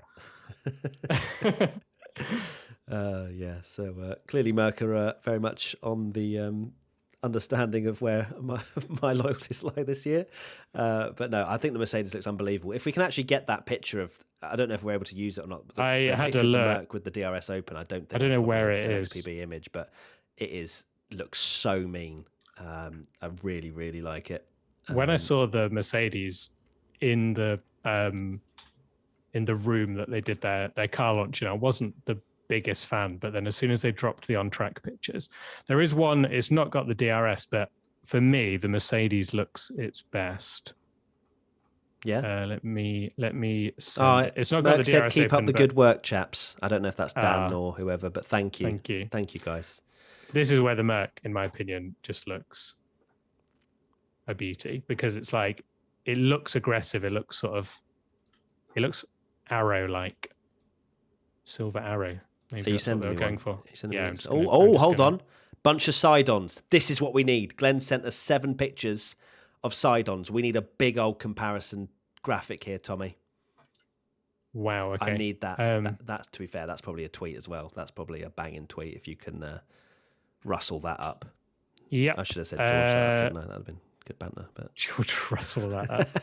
Let me send you this and then I'll get onto that. Yeah, there's the lads. nice Merc image while I've got that. So that, for me, that is the angle of the Merc. It looks extremely nice. Boom. I'll put that up right now. There we go. That is the Mercedes. Yeah, it just does look good. It's a good looking car. The red accents on the wing, the wheel winglets as well. That's it's bold, but I like it. I like it a lot from that angle, and I really like how they've finally started to write Petronas in black on the wing rather than white, because it stands out a lot better and looks cooler. It's the livery nerd taking over, but no, we love the livery nerd. Let it out, Tommy. Come on, we want to keep that up. Right. While you're doing that, I will quickly. Right, I'm going to compare times that we saw in 2020. Because, of course, we didn't go testing last year in Barcelona, did we? But let's have a look at what they did day one in 2020. The fastest time we saw in day one was a 16.976. What are we on now? 20.1. So in 2020, Lewis Hamilton, for the full day this is, of course, we've still got the afternoon session to come. Hamilton did 94 laps and Bottas did 79. So that is 173 laps in total. Will we get to that level? I'm not sure. I don't think so. 65 laps for Verstappen at the moment. 61 for Leclerc. 61 for Russell. Well, we might do. I don't know. If we have a busy old afternoon session, potentially. Apparently, it's much busier on track as well at the moment. We've got Alonso seems to have been out there forever, according to the race, but has gradually been joined by Sonoda, Vettel, who's just improved to fourth, has Vettel, a 21.461 in the Aston Martin. Latifi, Leclerc, Russell and Norris. So I think it's a big old push now before lunchtime. And that's quite good because it means we're going to get nice updates, which I'm looking forward to. So sign me up. Mage6679 has messaged me saying, hey, the testing stream is fire. It's like a podcast. You can do stuff while listening to your stream.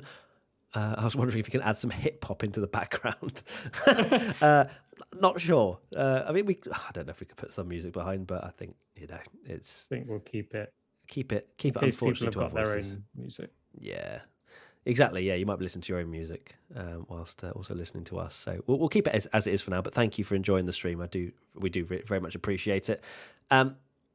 Is Merc still here? Is Merc still chatting in the chat? The chat goes by so quickly. Oh no, that's definitely not Mercedes because it's not a verified thing. So someone's made an account pretending to be them and put a fire emoji. It's not Merc. Merc had the verified tick a little bit earlier, so I think they bounced after they said that we were doing a good job, which is so lovely to hear from a Formula One team. Isn't that so weird? Even to this day, Tommy, having Formula One teams drop into our live streams or wherever, or taking part in social media team championship and actually engaging in what we do. It is crazy. Yes, little older me would have lost my mind. Child me, Formula One fan. Just an amusing message that Katie just sent in our group chat saying WTF1 preseason testing watch along is the new Big Jet TV. Oh, I wish we could be out there. Imagine we were in a field and we were just filming them as they went past. That would be unbelievable. Yes, we would F1 be. Would have, shot us on sight. Literally shot us down. Yeah, I was going to say, it's like, do I say that? Yes. Obviously, banter. We're as close as we possibly can to being Big Jet TV. Thank you, Katie. I'm glad that you're on board and watching along as well. She might have to take over in a moment because I've got to go pick Frank up. Oh my God, what? He's such a Tommy diva, isn't he? Tommy, you can't. What's Frank doing? What's his appointment? He's getting a haircut. Oh, he's such a diva. It's unbelievable. Oh, dear me. Right, yeah, so as I was saying, pre-season testing, we're in the 16s with Lewis Hamilton, 16.9. To be fair, that wasn't far off what we saw in actual qualifying in last year as well. So, yeah, we still got quite a bit of time to go, you'd expect, because the latest estimates from what I remember was that these cars could be about half a second slower than what we saw last year. Looks like it's a little bit further away than that at the moment. At the moment, yeah, we shall see. We shall see. I mean, we shall see. Oh, you never know. McLaren have actually posted a video. I'm going to turn that audio off of the McLaren actually going past. Oh well, that's a video. That's a video of a car on track. F1 going to be raging with that. Yeah, they'll be on the phone going, "This is private. Excuse me. This is not a test." I love how McLaren are even using the hashtag F1 testing. Like, I feel like the teams weren't fully briefed on what to call this. F1 shakedown. It sounds like it's all been a bit random in terms of, I know it's not quite random, but like in terms of like what people have been told. Obviously, Glenn telling us earlier that originally they were told only one person can go. So like if you're a film crew, you can't take anyone like a camera person with you. So yeah. Um, Hi, Tomo. Tomo's just joined the chat as well. Hope you're well, mate. Hello, Tomo. Trying to give as much as we possibly can to the fans. And it was an early start. It was. Absolutely dosed myself up in coffee. Okay, so it is about half an hour now till lunchtime break. And as I say, lots of cars out on track at the moment. We're like a radio station, aren't we, Tommy? This is literally what this is. It does feel like, we're... Have we got any doing a radio station where it can be like... Oh, are you making that graphic of the side-ons? I think that is... I am. That's juicy. That's a juicy tweet if I've ever seen it. I'm looking forward to that one.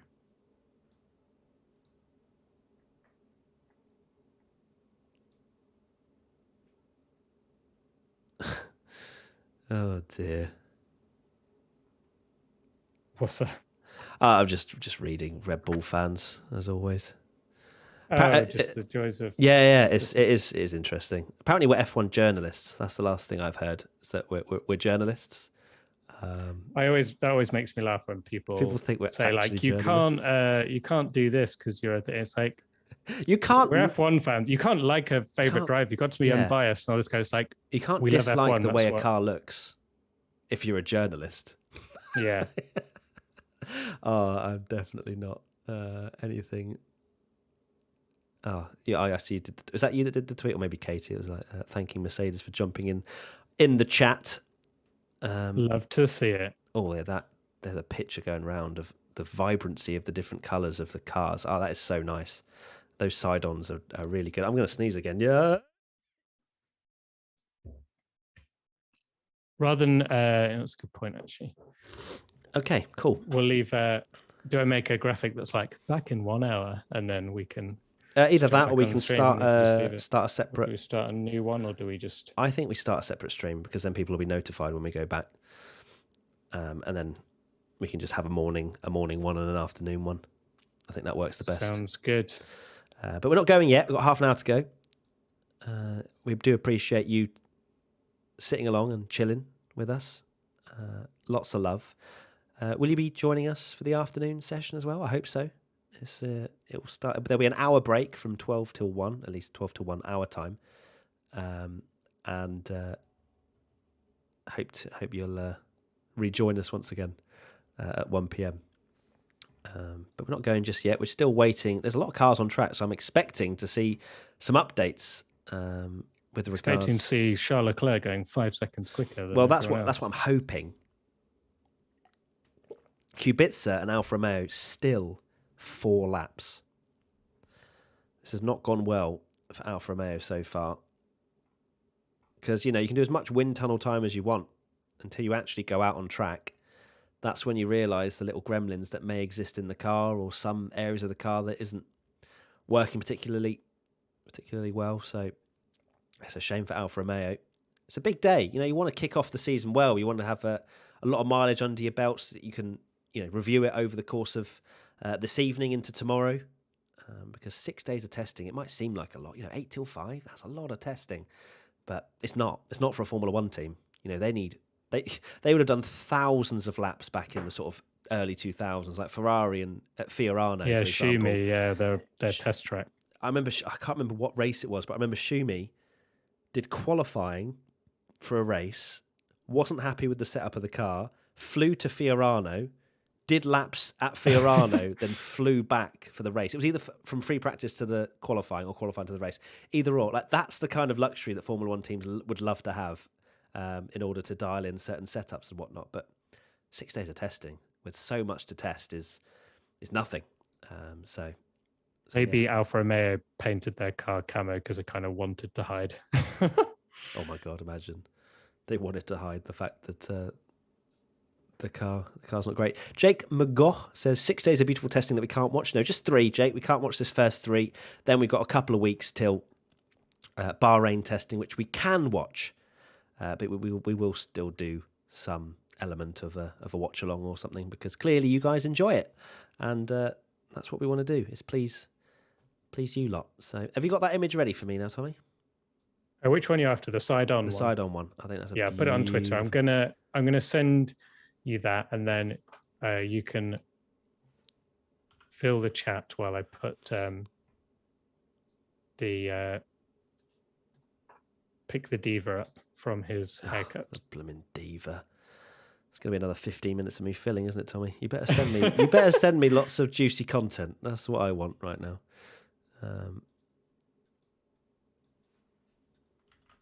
The vibrancy of these new cars. Yummy. They just look great. I love this era already. Let's just hope the racing's good and we're not like, oh, well, they look great, but they're terrible to race. Yeah. So far,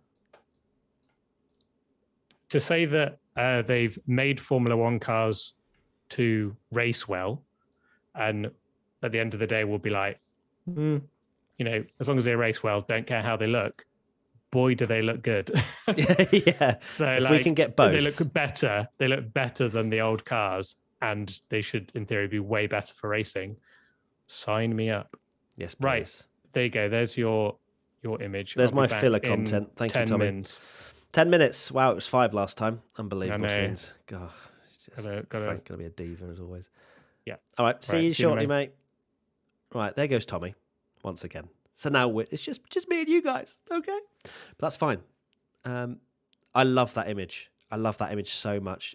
The fact that all these teams are just, I know I haven't got everyone up on screen, but the difference in colours is just awesome. You look to Formula E when they had, a lot of them a couple of years ago had pretty much exactly the same colour scheme, which was not great. And it's great. It's great to see that. I love that sort of stuff. It's very easy for fans, especially, to recognise when you're in the grandstands. I know, it is a privilege to be in the grandstand as a Formula One fan. And one thing that I really wanted to see this year, which maybe they haven't really done, is the colours. Not the colours, sorry. The colours of the numbers and the way in which the numbers are placed on the car.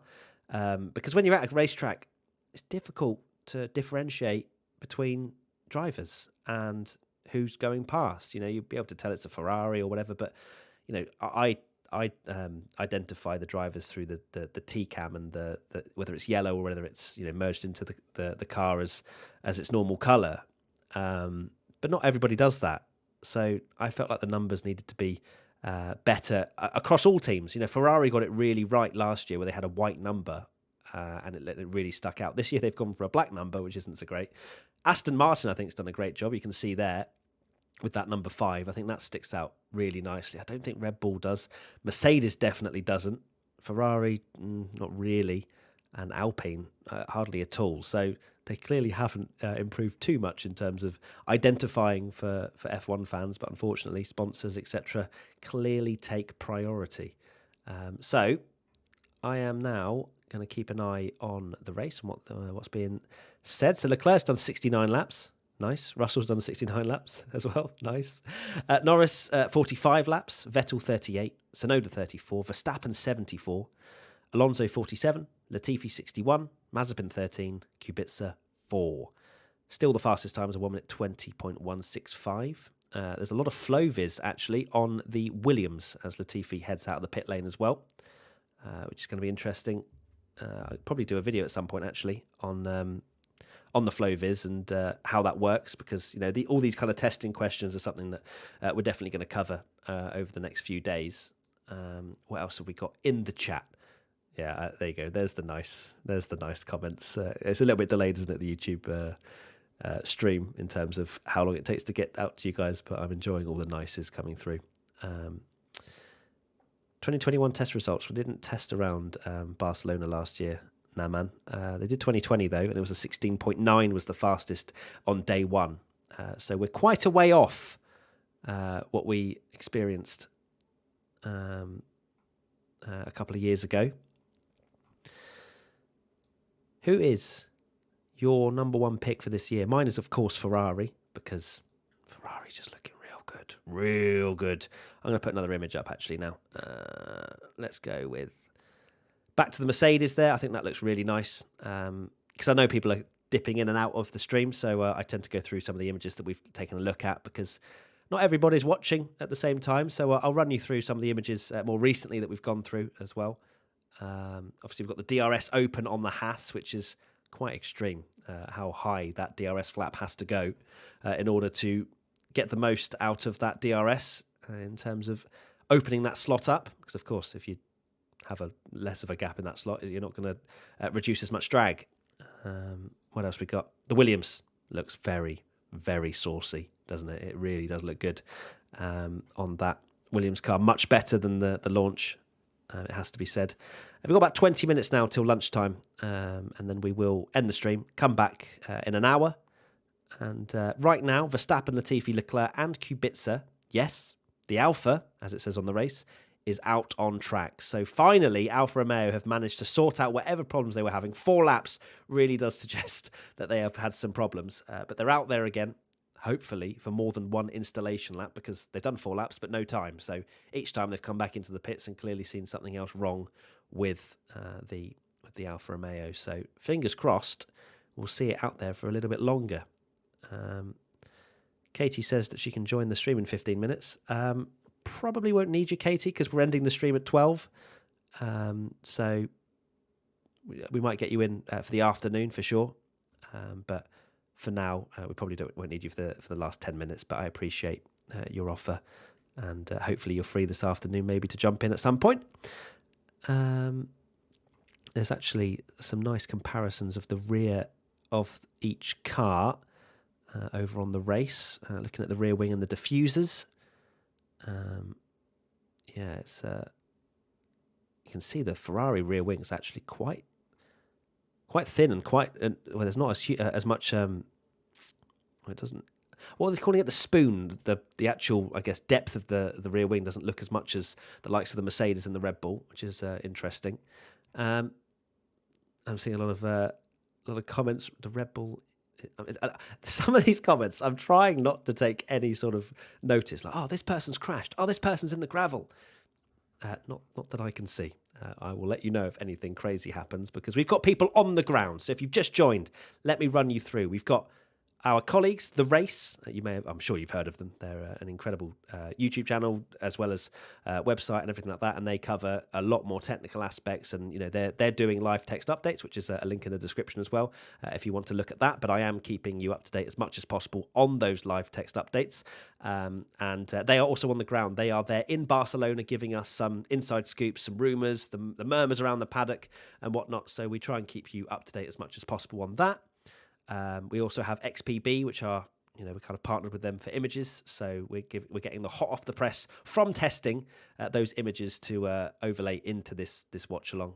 And of course, you've got myself, Tommy, Katie a bit later on, where we'll just chat you through what's going on, a bit of banter, a bit of testing. It's just relaxed, isn't it? It's just testing. You don't expect anything too crazy. And I'd love to know how many words I will have said by the end of today, but I reckon it's going to be a lot, and I'm going to be very tired come 5 p.m. But hey, it's day 1 of F1 testing.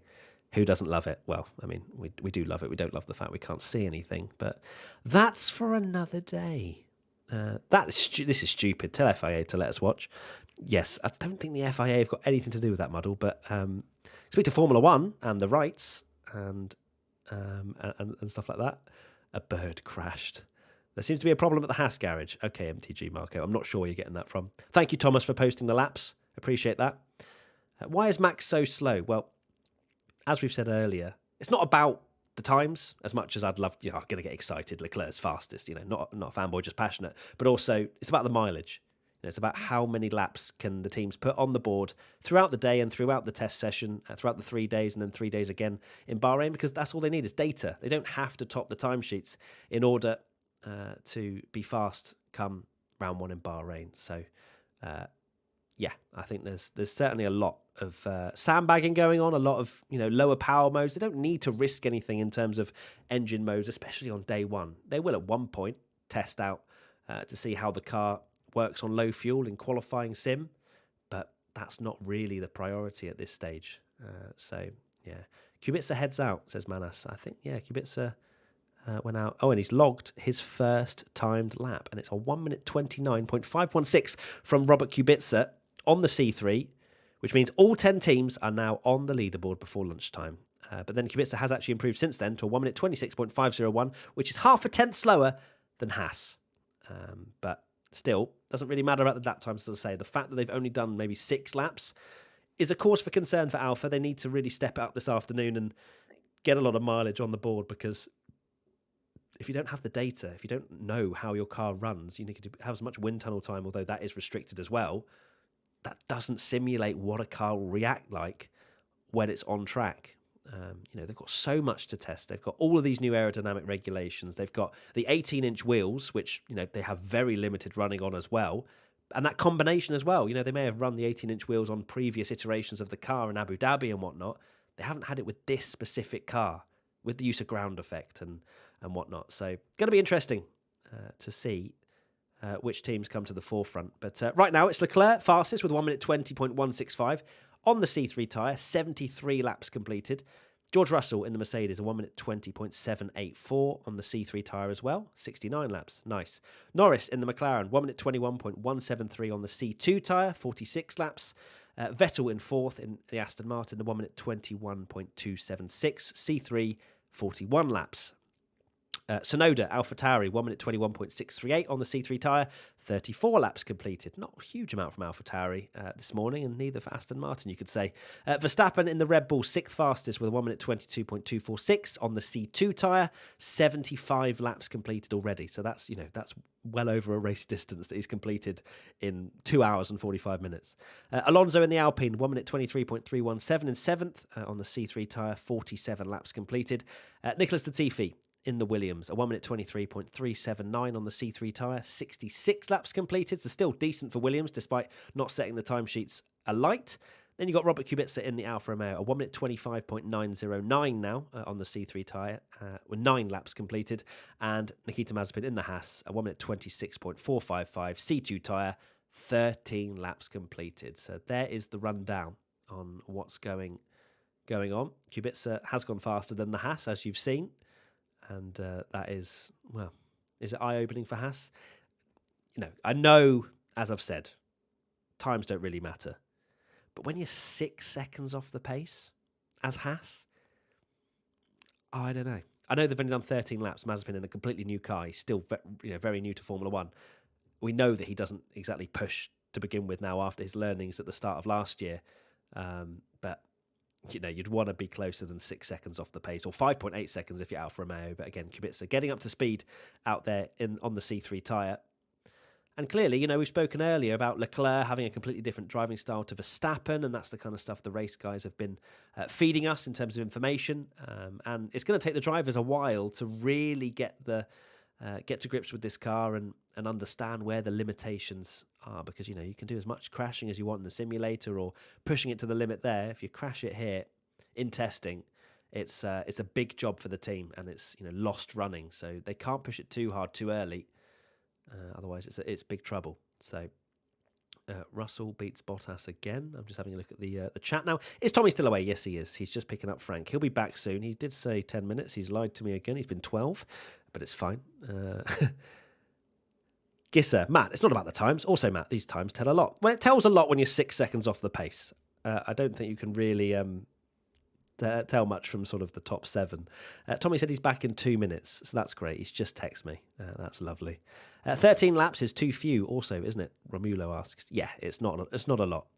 It's not a lot at all. But, we want to be seeing... You want to be seeing 30, 40 laps at least in the morning session. But, sometimes it just goes wrong for teams, and, they haven't got it completely set up correctly, and they need to spend the morning session getting it ready for the afternoon. And, this lunch break that's happening in 12 minutes' time, they'll be working hard through it to either learn from what they've done in this morning or continuing to work on the problems that they've had, which have restricted them doing running. I would assume that Haas are also having similar problems if they've only done 13 laps. The rest of the teams, they're 34 laps and above. AlphaTauri are there on 34. So, quite a few laps for everyone else. Because as I said, in 2014, the most laps anyone did throughout the whole day was 31 laps with new regulations, but that was with the engine, which I guess is a bit more of a vulnerable thing to change so much. Lando Norris has just gone second fastest for all you Lando fans out there. He's just popped in a 1 minute 20.474. He did threaten apparently to take top spot from Leclerc by posting the fastest first sector of all, but slots in P2, Lando Norris in the McLaren. It's only 0.3 back from Leclerc, but hey, times don't matter, apart from maybe when it does. But hey-ho, that's just the way it is. Stream tomorrow?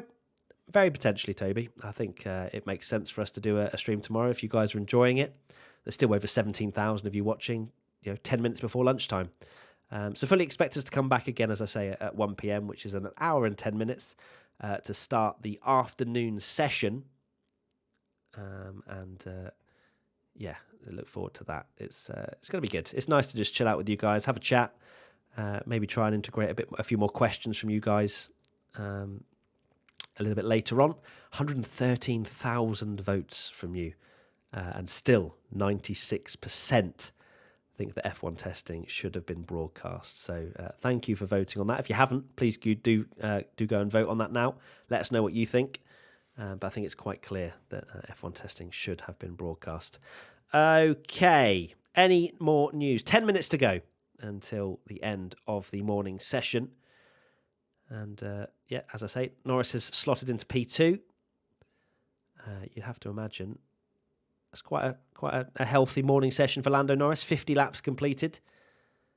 Verstappen still at the top with 77 laps, but down in 6th with a 22.2. Which is, 2 seconds off the pace. But as I said many times, try not to take times too seriously. But you know what? If Leclerc finishes top at day 3, at the end of this Barcelona shakedown, whatever Formula 1 want to call it, passion is going to intensify a huge, huge amount. Anything else going on? We're going to have a look at social media, actually, see what's being posted. There's a lot of love for the Williams car. Apparently, the Haas is the most developed car out there so far, according to Chris Medland. He tweeted, one thing that a lot of team members, design officers and tech journalists are saying is that the Haas is the most developed car out there so far. The team wrote off 2021 and it shows. Doesn't mean it's the quickest, as it only has only done 13 laps. Yeah, I mean, it's the most developed, but it hasn't set any sort of representative lap time. Not even, even Leclerc in 1 minute 20, it's still 3 seconds off what we saw at the end of 2020 day 1 testing. But, to be sitting in the 1 minute 26 would suggest that car ain't working as well as it may have wanted to going into day 1. Lucas de Grassi has tweeted saying the new front wing end plate seems very effective in causing a tyre puncture or cut upon contact. Which is a good point. It's a very good point, actually. Hello, Tommy. He's returned after 21 minutes. Was it 21 minutes? He said 10. I was saying I would love to know how many words I've said in this live stream. Like, how many words have I spoken? Yeah. So I reckon it's up there. But yeah, I was just saying about Lucas de Grassi. He was tweeting about the end plates look like puncture causes because of the way they're shaped. You can just nip a rear wheel with that shape of a front wing end plate. But apart from that, how's Frank? Good. But he was crying the whole way for his haircut. New trim, new disc. Yeah, that's good. Good stuff. We're What 8 minutes away now. Norris has gone second with a 1 minute 20.4. Kubica is finally out there in the Alfa. And that's about it. 8 minutes till lunchtime. So there he is. Let's see his fresh cut. Come on, lift him up. Lift him up a bit more. Let's see the fresh cut. Fresh trim. Look at those paws. In front of you. Yeah. Do it in front of your face because that's where the centre is. Here we go. Oh, look at that. Look at those paws. Beautiful. Wow, Frank, you looking good. Good stuff. He loves licking your face. Yeah, so we got 7 minutes to go until the end of the morning session. Tommy, what did you make of this morning session?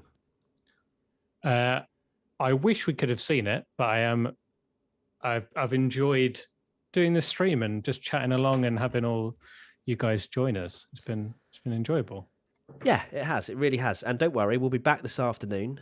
So do set your reminders. Click the bell notification button so that you know when we upload a video or when we go live. And obviously subscribe if you haven't as well, because it'll be great to have you in the WTF1 family. We're so close to 1 million subscribers. It'll be amazing if we can reach that in the next month or two. So yeah, we will return for 1 p.m. So an hour and 5 minutes away. So be sure to come back. Please come back. I don't think there's going to be a huge amount that changes from here on in, Tommy, with 5 minutes to go. I think it is quite busy, especially, you'd think the Alfa Romeo is going to run until the checkered flag after their very small amount of running. Same with Haas. I was reading a tweet actually from Chris Medland that I read out, Tommy, about the fact that the Haas, according to tech designers, etc., that the Haas looks the most developed out of all of them in terms of... Oh, really? Okay. In terms of like the actual concept of it. But obviously they haven't set any sort of representative lap time yet, so difficult to say. It's the thing with aero, like no offense to the aero people in this world, but like we've seen in the hybrid era, if you think like when we first joined the hybrid era, it was all Mercedes. Like if you remember, Williams were really good, weren't they? They were the second or third best team. So it was all about just having a great engine, really, and that hybrid power unit. Obviously, aero does make a huge difference now, but kind of a lot of it has been engine power as well. It's not just kind of very similar engines and who can do the best aero. The hybrid era, I feel like, has been more about that engine development more than anything. Absolutely. Aero paint if you want it. Yeah, I was thinking that. I just saw those teams love their flow viz. Yeah, have you got some more images? Actually, let me, to be fair, let's get the images locked in. I think we'll probably end the stream here actually, and come back at 1 p.m. because we need a small break. Yeah, to get we some can food chat. And, we can chat through then. Yeah, we can chat through some things that we've seen or some more, newer images at 1 p.m. Be sure to come back. It's been an absolute pleasure to bring you this live stream. It's been great to have you here. Lots of love. Like, genuinely, this has been really nice and amazing to see the amount of you just stay throughout the entirety of this 4 hours of waffle.